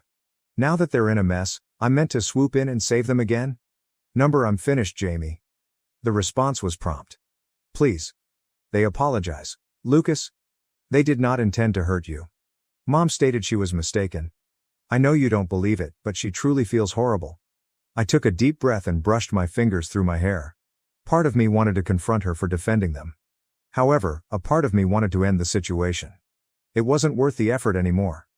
I don't care what they say anymore, I said. I'm finished, they can figure it out on their own. I have been there for them more than anyone else. And I am not doing it anymore. I gazed at my phone screen for a time, feeling the rage rise again. But this time, I was more in charge. The ache, the frustration, it was all settling in my stomach like a cold rock. Jamie did not text back for a long time. I assumed that was all. Then came the call. It was my mother. I let it ring out. I was not interested in what she had to say. A few minutes later, she called again. I responded quickly to get it out of the way. Lucas, she said softly, nearly trembling. I didn't mean for it to go like this. I remained mute, allowing her to stew in the unpleasantness. Finally, she ended the stillness. You are correct. We have been awful to you. I've treated you horribly. I expected you to always take care of things. But now I realize how wrong I was. You don't owe us anything, Lucas. You never have. It was everything I had ever hoped to hear. However, it no longer provided any satisfaction. No, I replied firmly. I don't owe you anything. There was a pause. My mom then took a deep breath. We're sorry, she reiterated. We never wanted to hurt you. On the other end, I could faintly hear her crying. But I didn't feel any pity. Not anymore. I had given them everything, and this is how they compensated me. I've already made my decision, I informed her. I'm finished. And if you truly apologize, you will leave me alone. The line became quiet. Then, as I was ready to hang up, she whispered, Please, Lucas. Don't leave us. Don't turn your back on your family. I shook my head, despite the fact that she could not see me. I have already turned my back on you. You just didn't notice until it was too late. And with that, I ended the call. I assumed that would be the end of it. However, a few hours later, my phone buzzed again. This time, it was a voicemail from my father. Lucas, you've passed a line. You're not only cutting us off, you're ruining our family. Do you think this is over? It isn't. I am going to make sure you regret this. You'll be sorry, just wait. I stared at the phone. I am trying to decide what to do. Part of me wanted to listen to it repeatedly, savoring the wrath in his voice. But I did not. I removed it. It wasn't worth the time anymore. And I knew what was next, the call I'd been waiting for. The one who would ultimately wrap up this story for good. It didn't come from my parents, however. It came from my brother. And when I picked up, his first words sent shivers down my spine. Lucas, you should be careful. This is bigger than you realize. They are plotting something. Something you wouldn't expect. I froze. I'm not sure what he meant, but the tone in my brother's voice made my stomach turn. His comments had a hushed, uncanny edge. And it seemed like he was concealing something. I leaned back in my chair, attempting to digest everything that had occurred. The calls, guilt trips, and accusations, all of it. What do you mean by bigger than I think? I inquired, my voice firm amidst the maelstrom in my thoughts. He hesitated before responding. When he spoke again, I could detect nervousness in his voice. Look, I know things have been bad between us. I understand that. But it's not just about the money anymore. It's all about control. They won't let this go. They'll make you pay for cutting them off. I felt the words like a punch in the gut. What do you mean by pay? What exactly are their plans? My thoughts raced. But I wasn't ready to let dread take over again. I don't know everything, he admitted promptly. But I've witnessed how they've behaved behind closed doors. It's as if they're attempting to coerce the rest of the family into turning against you. I believe they are preparing something. Something huge. And if you don't look out, they'll turn everyone against you. I rubbed my temples, feeling the weight of his words sink into my chest like a big boulder. Was I ready for what was coming? Was this merely a last-ditch manipulative attempt? Was there anything else going on? Thanks for the heads up, I finally replied, my voice icy and distant. But I have already made a decision. They've crossed all the lines. I'm finished. I hung up without saying another thing. That's when I realized something. It wasn't only about money anymore. It was not a question of whether I had been generous enough. No, it was about something deeper. Something poisonous. And I knew I had to cut all ties before I ended up like them, bitter, entitled, suffocating under my own guilt. The following day, the storm struck. I was sitting on my couch when I noticed the first message. It was a group SMS from my parents, sister and brother. It was the last thing I had ever imagined. We should talk. This family is disintegrating, and we need you to fix it. This isn't all about money, Lucas. We are seeking your assistance. Please return home and be the man you were. I stared at the screen. My thumb is lingering above the response button. But I didn't answer immediately. Instead, I sat there, staring at the letter with incredulity. This was it. Their final attempt to bring me back into the fold. But I was not going to fall for it. Not this time. So I did what I promised myself. I walked away. Completely. I blocked all of them on my phone. I unfriended them on social media.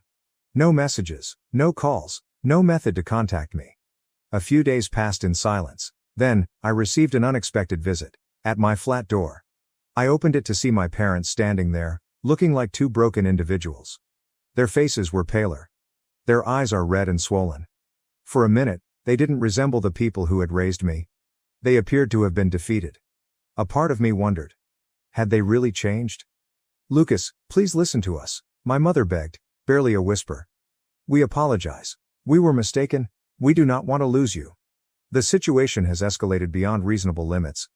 We just want our family back. I did not say anything. I just stood there and stared at them, allowing the silence to grow in the room. My father spoke next, his voice weak. Please don't do this, son, we need you. You are the only one who can fix this. That's when I understood I was done. Completely finished? They had been manipulating me for years. Used me as a safety net when things went bad. Then they treated me as if I didn't matter when they believed I was no longer useful. However, they were now in a dire situation. Desperate enough to beg. Desperate enough to try to twist the issue such that I felt guilty. But I didn't have anything. There's nothing left to give them. There's no more money. No more favors. No more emotional support. I'd been their lifeline for far too long, and now, I was walking away. For good. No, I replied firmly. You have got enough opportunities. I gave you everything. So this is how you repay me? I shake my head. I'm finished. This is my final answer. I could see their faces fall. The weight of their own acts has now settled in. It felt odd. But it was also freeing. For the first time in years, I wasn't consumed by their turmoil. I did not owe them anything. They turned to depart. However, not before my father muttered, "You'll regret this." But I didn't care. I did not feel any remorse. There is no guilt. I had finally gained control of my life. And I was determined to keep my peace, from here on out. Several weeks passed. I haven't heard from them. I hadn't heard from anyone else either. My phone was quiet. And for the first time in ages, I felt happy. Free even. Then came the final blow. An email. It came from my sister. And this time, she was the one who apologized. She stated that she understood why I had done what I did. I deserved better. And that the family was breaking apart. She stated if I didn't return, things would never be the same again. She implored me to reconsider. I didn't even read the rest. I've simply erased it. That marked the end of it. I'd won. My family, what remained of it, was left to pick up the pieces. I'm not sure what the future holds. But I understand this. I will not be looking back. What are your thoughts? Should I have tried a different approach? Or did I make the correct choice?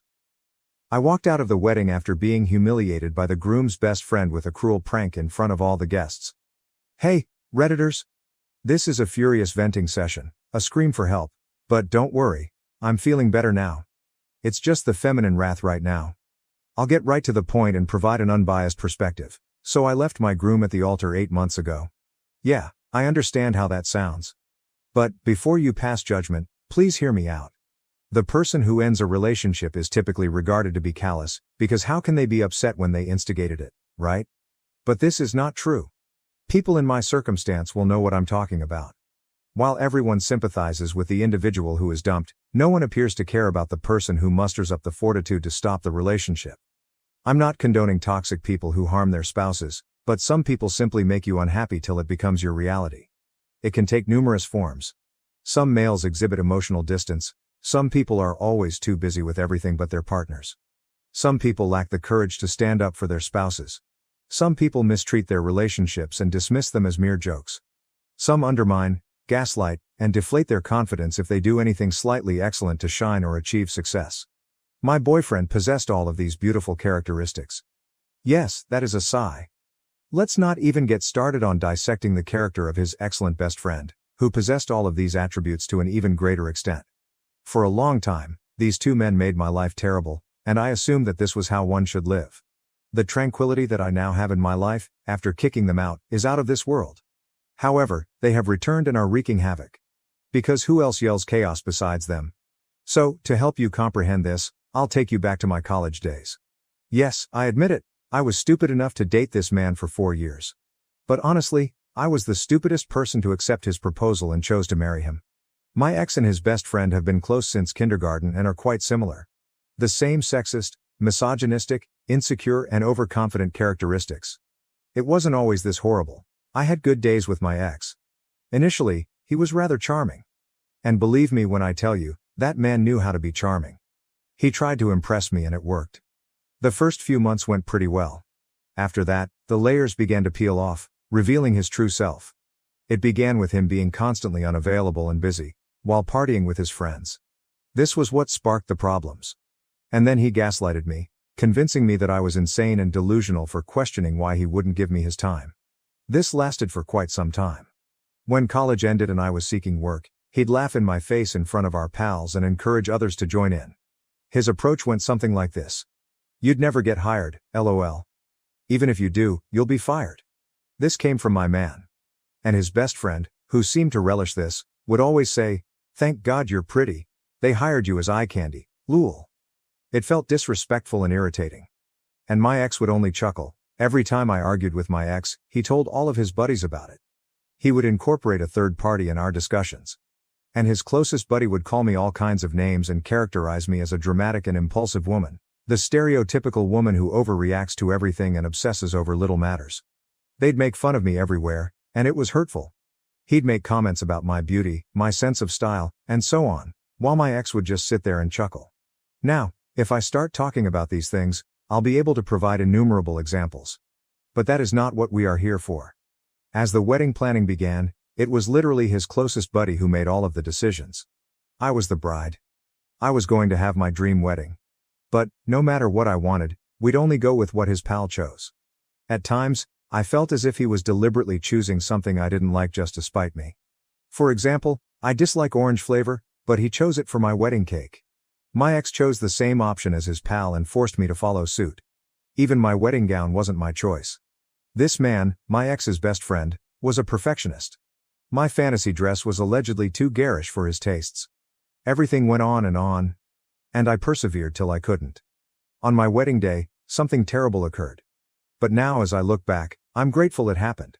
So my ex's best friend wanted to have fun, by planning a prank that was quite rude. And that is not all. He also used some harsh words. I will explain. A pregnant woman was carried inside. And it was proclaimed, by none other than my groom's best man, his best friend, that he should not marry this stupid ugly hag. Referring to me, he already had a wonderful girlfriend, who was pregnant with his child. And this wasn't happening in a room with just the four of us. This was happening in front of all of the wedding guests. I was horrified. I wasn't sure how to react. As my tears watered, he began laughing and looked at my groom, asking if he really wanted to live with this dramatic stupidity for the rest of his life. He was being so cruel to me for no reason, and I was simply standing there, unable to speak or cry. This carried on for around 30 minutes. And I was on edge when the girl and the two men began giggling. I've never felt weaker in my life. I felt like my heart was shattering and I was about to die, all while these folks laughed in my face. Then they explained that it was a joke. A prank. Can you imagine how that feels? After humiliating me in front of all the guests and using such language against me, they simply laughed it off, dismissing it as a joke. When I started ranting at them, they just yelled back, saying I was foolish for not knowing how to react to a joke. That was enough to make me realize that I did not want to cope with this for the rest of my life. And so I departed. I simply abandoned my groom at the altar and walked away. They attempted to remedy it, but I left and went missing for around 2 weeks. I needed time to recover from this intense mental anguish. I won't go into great detail about how I healed, but it wasn't an easy process. It was a rough trip, from going to therapy, weeping myself to sleep, or being unable to sleep, and eventually being hospitalized for dehydration and poor eating habits, because I was starving myself. But I healed. Not entirely. Even so, thinking about it all made my eyes water. But I was also working on rectifying it. That's what had to be fixed. Not my shallow relationship, which this nasty man is currently attempting to heal. As I already stated, it has been 8 months. And my ex's best friend is taking his role as a best man, a little too seriously, after spoiling my wedding himself. Call after call. Text following text. From coming to my house to showing up at work, he has done everything he can to make me want to go back to my ex. He believes that this is simply a problem that should be fixed. When I plainly stated that I had ended the relationship and had moved on, he merely asked whether I was dating anybody new. If I had another man in my life, he would most likely leave me alone. However, as a woman, my decision to be single while not in love with my ex was not acceptable to them. It was an issue that needed to be resolved. A dumb prank that escalated and now needs to be solved.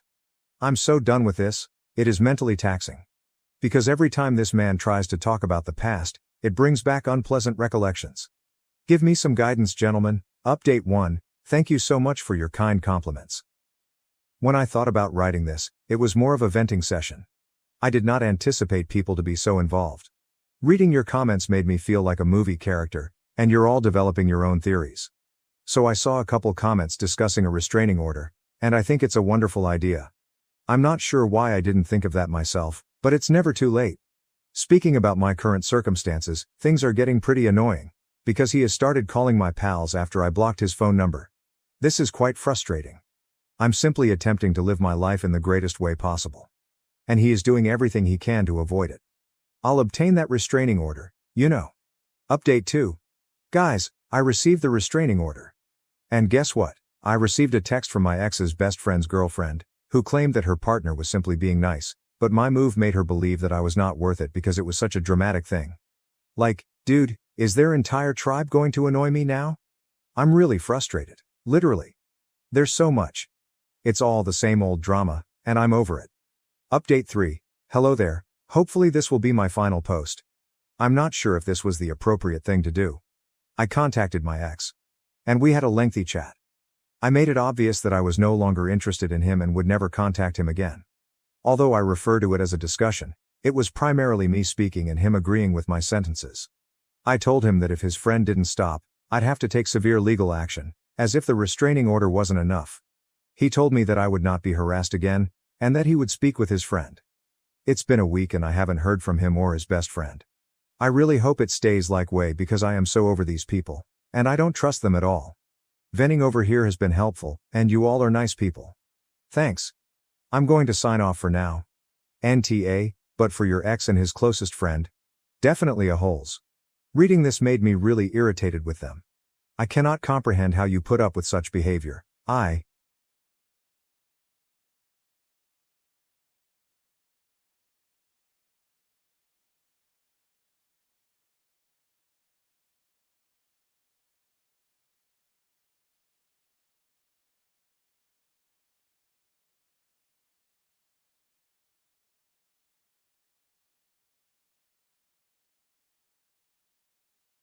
quietly left after discovering my wife's affair.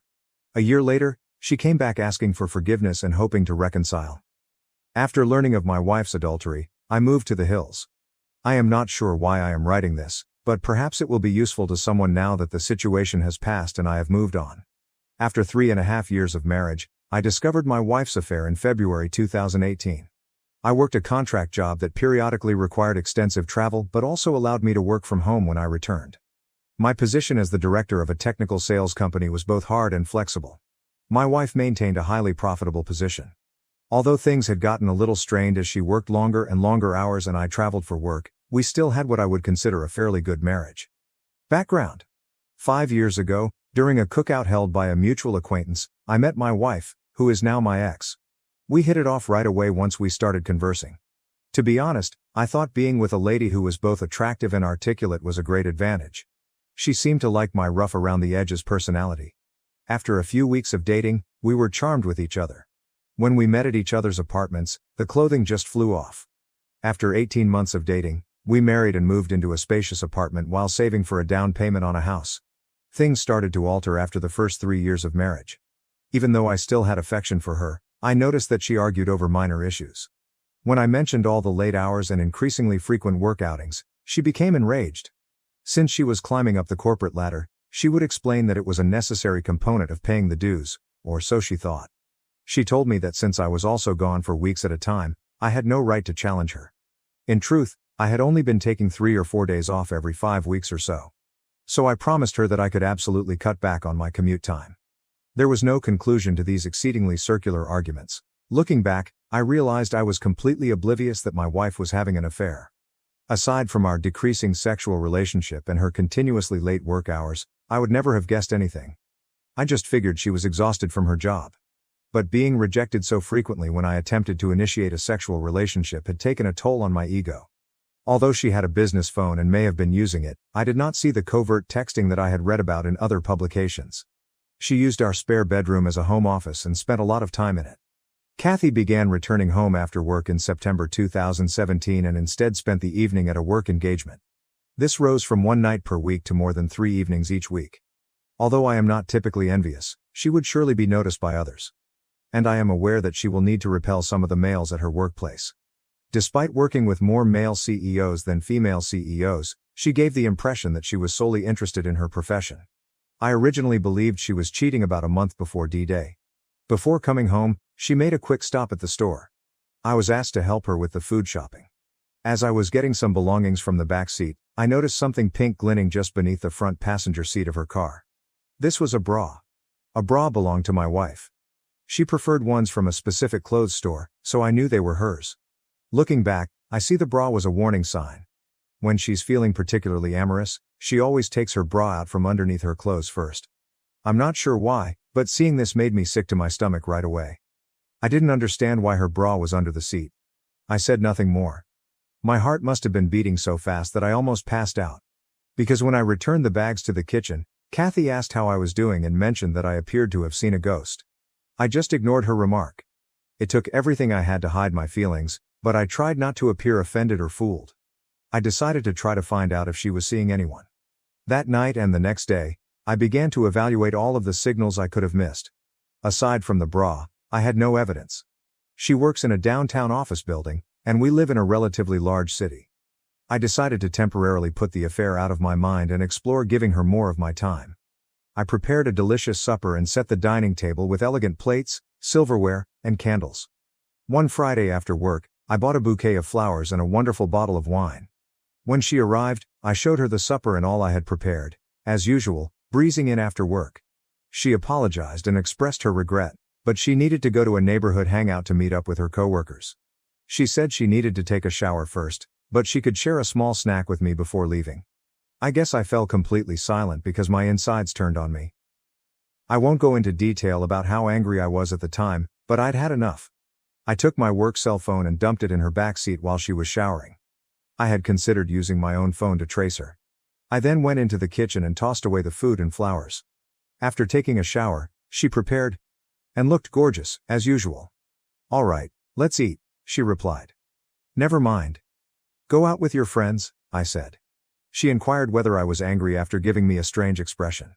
"I'm sad that you never want to do anything with me," I told you. She became agitated and remarked cynically on my short fuse, ordering me to quit acting like a child. "Foolish me," I said as I stood there, letting everything sink in. For once, I thought we should spend the evening together. She merely smiled and stormed away. When she left, I grabbed out my second phone and started following my work phone. I caught her stopping about 20 minutes away, at the bar where she frequently meets with her coworkers. I decided to go find her car. Indeed, it was in the bar's parking lot. I waited in my car across the street to see if I could find her. I felt really different, like a stalker. But I told myself I needed to soothe my fears about her whereabouts. I saw her leaving the bar with a man approximately an hour after I arrived. He looked like an executive from her company. He grabbed her, dragged her closer, and planted a kiss on her lips. My body became completely numb. My stomach began to tighten up. They walked to another vehicle and hopped inside together. When their car pulled away, I attempted to catch up with them. You guessed? They drove to a hotel 10 minutes away. As I parked on the street next to the hotel, I observed them depart the car holding hands and walk inside. I had seen enough. I felt ridiculous. I started banging the steering wheel with my fist. That was it. Something went completely blank inside of me. I'm not sure whether I had an out-of-body experience or simply passed out. However, as I regained consciousness, I felt the want to drink. At this point, my life took an unexpected turn.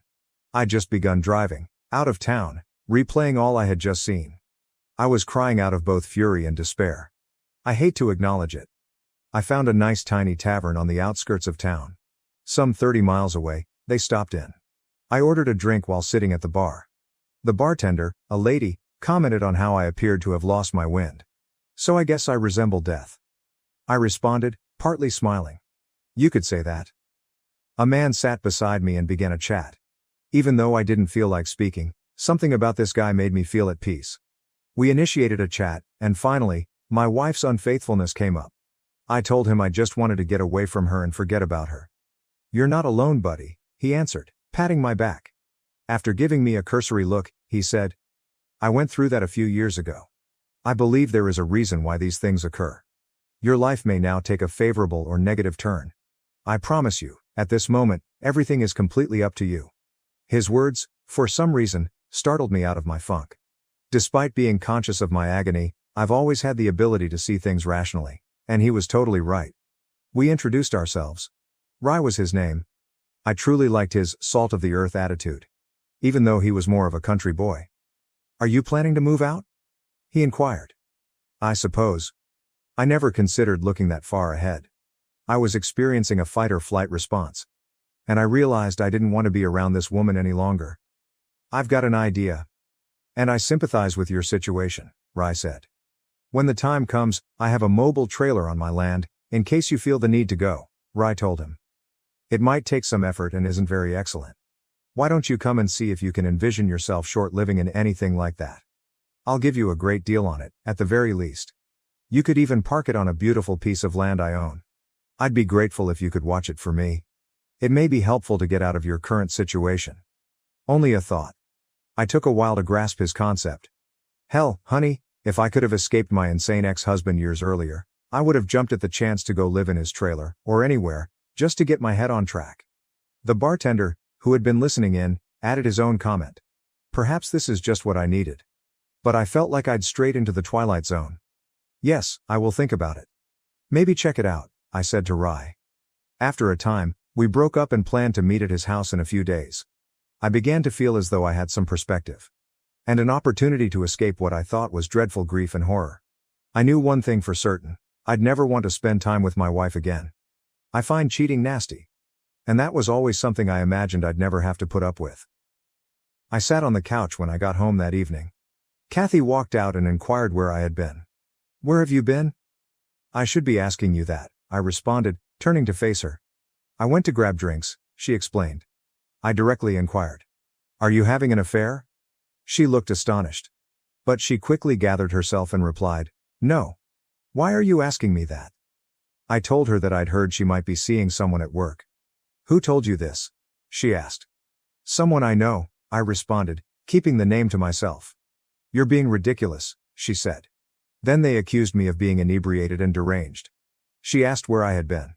We were going to a bar to enjoy some drinks with our friends, I told them. Despite her clear eagerness to ask further questions, she returned to our bedroom and retired to bed.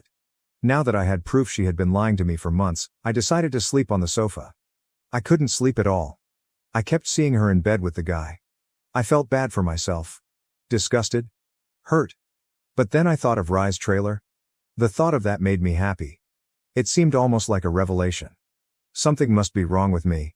Because the fight or flight reaction had immediately awakened amid the pain I was feeling, and I definitely preferred the flight response. We did not talk much the next morning. We moved on with our weekend as if nothing had happened. I set up a meeting with Rye a few days later. When I got there, I discovered Rye had a beautiful ranch. The trailer was actually fairly nice, about 26 feet long and well furnished. It reminded me of a fantastic spring break vacation I took with friends while in college. Rye accepted the money I gave for the trailer. To be honest, I felt like I was taking something from him. He gave me directions, so I drove over to inspect his ranch property. There were hiking and biking trails nearby, and the scenery was beautiful, with plenty of trees and scrub vegetation. Rye had a little cabin on a hilltop overlooking the property, with electricity and water available to the trailer. It was near the foothills of various mountains. Rye offered to set up the trailer and transport it to the place. I tried to convince Kathy to come clean over the next few weeks, but all I got was gaslighting. I even told her outright that if I found out she was cheating, there would be no turning back. As a result, she got even more immersed in her affair fog, lashing out at me with denials. I almost chuckled at how horrible the denial was. I chastised myself for not taking photographs of the two of them. I had no concrete evidence that she had cheated. After suffering through so much emotional anguish, I realized I wanted to leave this marriage. Instead of articulating my feelings to Kathy, I just started plotting. While she was at work, I quietly began collecting my belongings from the apartment and transferred them to the trailer. At the very least, I felt I was doing something about it. I saw a difference in Kathy around this time. Although she had been acting more respectfully towards me, I felt it was too little, too late. I thought I needed a break too, so she continued to go on company trips after work. One night, I got ready right as she was leaving. After staring at me, she asked about my destination. All I said was, "Meeting with some buddies? You wouldn't like the shop talk, and you don't know them." I interrupted her as she started asking additional questions. She used to say exactly this to me whenever I asked if I might accompany her on office trips. "All right, have a good time," she said, a little annoyed. "I definitely will," I said. I met new people while working on the trailer and hanging out with Rye at the bar. I felt better after spending time with Rye's lovely family and friends. I also decided to cut back on my drinking because I did not want to develop any bad habits. I knew better than to drown myself in sympathy, even though it would have been so easy. At this point, Kathy informed me that she would be on business next week.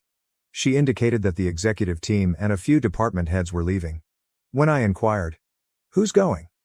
I added, "I hope you have a great time with your boyfriend," he said, staring at her. I immediately regretted saying that, as it sparked a heated fight. However, Rye had advised me that it didn't really matter. I regret not learning more about her affair partner, AP. "It doesn't matter who the other guy is," Rye explained. "The only thing that matters is that she chose to leave you. She ended the marriage, whether she admits it or not. Brother, facts are facts. Rye should publish a book for the betrayed. Damn it, I had the perfect opportunity to relocate completely during Kathy's business vacation. When she left, I gathered all of my valuable possessions. Clothing, laptop computers, and other equipment are all included. I did not take any shared belongings or furniture. I left a note before leaving." Initially, the explanation was extensive. But I choose to keep it brief. I wrote, "I hope it was worth it," on a sheet of paper. On top of the note, on the kitchen table, I set my wedding ring. As I departed, I felt as if a heavy weight had been lifted. I was liberated. The hurt would take time to heal, and there would be baggage to deal with, but I'd started. I needed time for myself. And to get rid of her quickly and silently. The fact that I hadn't confronted her or forced a confession didn't make me proud. I had not screamed or shouted. She did not deserve it, in my opinion. She discarded all we owned, including our intentions for the future, our goals for a home and a family. And suddenly everything was gone. There was no turning back. I owed her nothing. She could deal with the repercussions. I hadn't prepared anything or contacted a lawyer. I just wanted a fresh start and some clarity. The air from the highlands was exactly what I needed. When I entered my trailer, I resumed running the following week, and it felt amazing to be alive. Kathy texted something like, "We just landed. We're having a team dinner," and so on, while she was gone. "Where are you?" was the question in a couple emails. "Why haven't you gotten back to me?" I didn't respond. When she arrived home, my phone exploded with calls and texts. She kept attempting to contact me, but I ignored her. Her mother also attempted to call me after the first day. But I did not pick up. She did not attempt to engage my father. Because we're not close, he is the only family member I still have. Her communications became increasingly frantic after being ignored for a week. "What is this?" This was one of the texts she sent. "We must speak. I'm not sure what you believe you know, but nothing is happening. There isn't an affair going on. After a week of not responding, she eventually texted me and said, "I apologize. Things got out of hand. It didn't matter if I was involved with someone at work. You were missing frequently while I was engaged with my work. I simply made a mistake. I intended to end it. A mistake. I was waiting for this confession all along. However, it simply served to increase my dislike for her. Why was she unable to be honest? I had no fantasies about a future with this woman. Errors do not last for 6, 8, or 12 months. Her pleadings for me to return and work on the marriage were increasingly sad. I refused to respond to her. Even though she had quit bothering me for a few weeks, I did not want her to learn where I lived. Or to probe into my life. I did not want this woman to damage my haven. Then she started sending abusive texts like this. You're a coward. One day you refused to speak to me. You have no regard for us. Come home, please, so we can discuss. You're where I'm able to visit you, Paul. Please let's chat and make things right, damn it. However, I don't recollect all of the texts. They all seem to be excuses. With minimal genuine regret. In one ear, I let them go, and out the other. After a while, I changed my mobile number. Update, June 2018. I got an email from Kathy. She informed me that she had hired a lawyer. I was planning to file for divorce. I simply said, okay. That sounds good. This resulted in a flood of emails. Requesting that I visit her, among other things. She wrote that she will quit bothering me if I agreed to an uncontested divorce. Upon recognizing that this would not work, and when I gave my consent, I was actually liberated. A few months after I moved out of our apartment, I never had to see her again. She appeared to care more about that than I did. Even though neither of us had found closure. I'd occasionally think of her for a few months, and, indeed, anguish would suddenly come to me. Like when I heard a song that we used to like. However, over time, I just stopped thinking about her. Update 2. Now that I am officially divorced, things are going well. In fact, I got to know a great girl. Just down the hill from my home, I was running along the trail. When I assisted her in replacing a flat tire, we hit it off. Despite being a few of years younger than me, she is fantastic, and really cute. She refers to me as her mountain man. And loves my way of life. Although I am not in a rush to commit, I also do not intend to give up on women completely. I have no intention of leaving the trailer anytime soon. I adore being outside and have simplified my life. It made everything easy for me. Including my pain and ex-wife. I understand that everyone responds differently to these situations. I was lucky to be in the 3rd year of my marriage, and not yet a parent. I feel I behaved in my best interest. You do not have to spend your entire life with a cheater. If you encounter something similar, avoid overthinking it. Continue to live your life. It will improve as you become more proficient. I hope that everyone has the best possible life. I updated this about 5 times to make it readable. And I just wanted to inform you on my ex-wife's condition. I was scared that my ex-wife was trying to find me. As I mentioned in an earlier post, I left our former residence, which was around 2 hours away. I saw her last weekend at a coffee shop. I frequently visit the town close to my home. It did not seem like a coincidence to me. Fortunately, I was able to slip away before she noticed me. 3rd update. I went to town this past weekend to acquire groceries. And I stopped at my usual coffee shop. I was using their free internet. Work on some papers for work. I finished and walked out of the cafe. I was on the way to my pickup. When I heard someone shouting, "Paul!" When I turned and looked across the street, I saw Catherine. My ex-wife waved at me. Finally, Armageddon arrived. She hurried across the street to me. I stood there in disbelief as if anticipating a hug. She walked up and extended her hand. I halted her in her tracks. By instinctively holding out my arms, palms up. She appeared to be in tremendous discomfort. Then she continued. "I've been looking for you, Paul. I've wanted to see you since I learned you moved here. Could we have a conversation?" Guys, I felt like an animal locked in a cage. Yes, I did.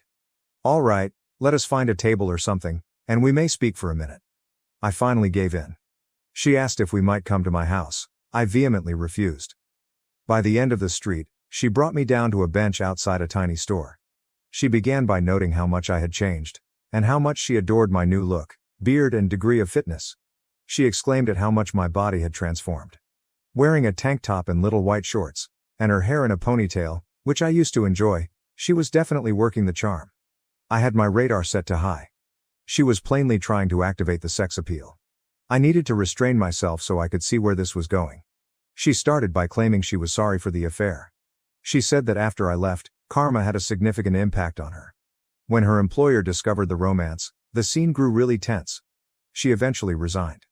Her affair partner, AP, who was then engaged, received criticism and was reassigned to another area within the organization. She responded by telling his fiancée the truth. After he accused her of everything, this forced them to split up. This is when she bowed her head and started to cry. I did not say anything. I just sat there, looking around. She stood up straight and gazed at me for a long. "What do you want from me?" I inquired. She told me that she did not intend to have an affair. She claimed that the company's politics and positions pulled her in, and that her AP used his charm and power to corrupt her. She admitted she felt she was taking advantage of him, as much as he took advantage of her. After I accused her of cheating, she indicated that she had planned to come clean.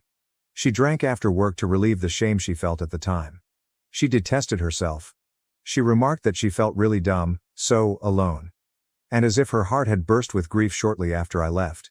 She discontinued her friendship with her AP immediately. She believed she needed to find me, to determine whether there was any hope of reconciliation. Because I refused to speak with or contact her, she desired a fresh start. She hoped we could start again. Even though she knew we were divorced, I merely looked at her. Then I handed it to her. "You have no right to come out here and attempt to fix all the damage you've caused.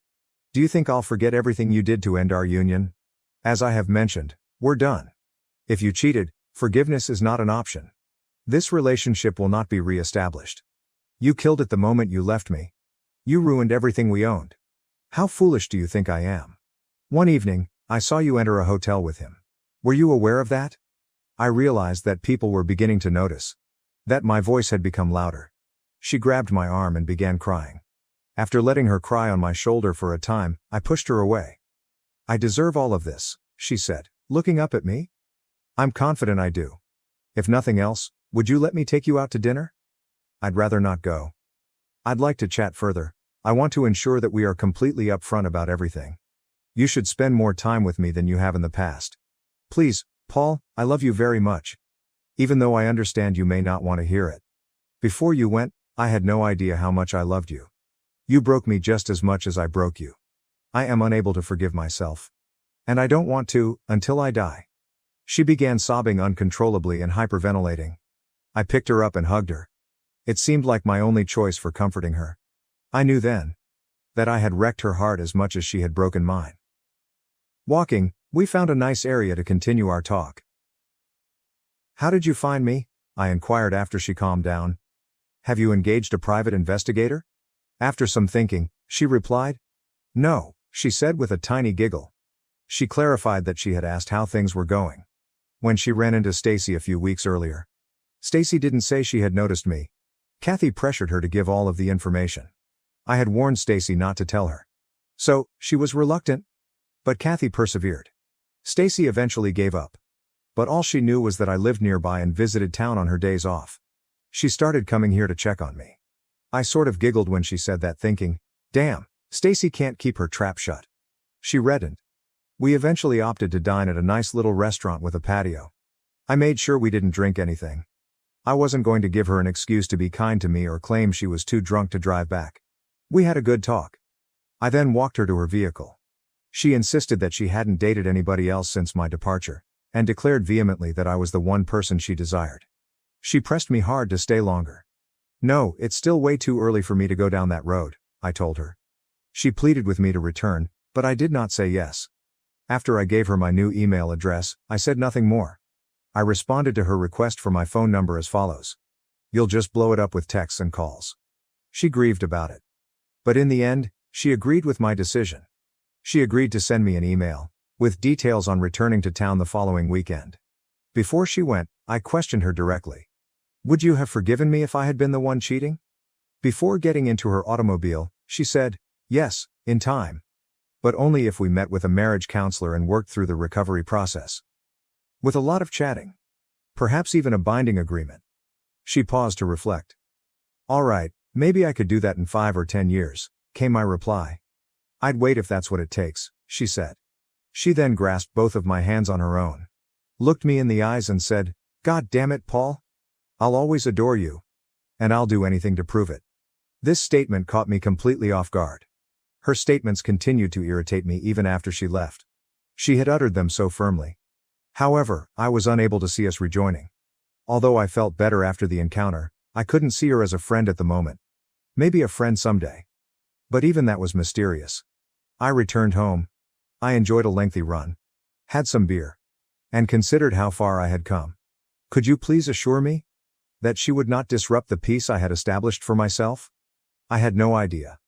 I had the luxury of time to think through it and gain perspective. But everything was still too vivid in my imagination. Last updated. Most likely, this will be my last update. When I first shared my experience on Reddit, the moderators kept taking it down. In summary, I avoided my ex-wife for over a year before she discovered me. She wanted to make things right and start over with us. If you expected me to be the normal beta blue pill moron and forgive her, you will be very disappointed. She expressed her love and sadness about the affair. She sent me a lengthy email last week. She volunteered to come out and spend the weekend with me once more. What's my answer? I silenced her. I told her I had no plans to make amends with her. I'm completely happy living alone. Taking advantage of my remote location, and keeping it simple. At 32, I am not in a hurry to make changes. I have my own self-determination plan. And I've enjoyed the company of a few women and pals. I said that clearly in my email response. That I had no plan to reconcile, and declined to give her my phone number. I no longer know or trust you since you have made your bed. I wish the best for you. And perhaps we can become friends in the future. But not now. She was annoyed by my evasiveness, and answered in a telling manner. She admitted that she had accepted a job offer in another state. Her ultimate desire was for me to accompany her. Believing that my remote work would make the transition easier. She wanted us to start again somewhere new. She wanted to visit me in person and try to persuade me. Because she was running out of time before the move. Fortunately for me, her time was up. Because I had a week of business trips planned. I'm relieved she'll no longer be in my life. She will soon realize that her time with me is over. But I still expect to receive a few more emails. She'll need to find someone else. And she might also cheat on them. To everyone reading this, make the best of your life, let go of the past. Give yourself the strength to carry on. Good luck, everyone. Thank you for watching. If you haven't subscribed already, please do so and press the notification bell. To keep informed about more shocking real-life stories happening around you.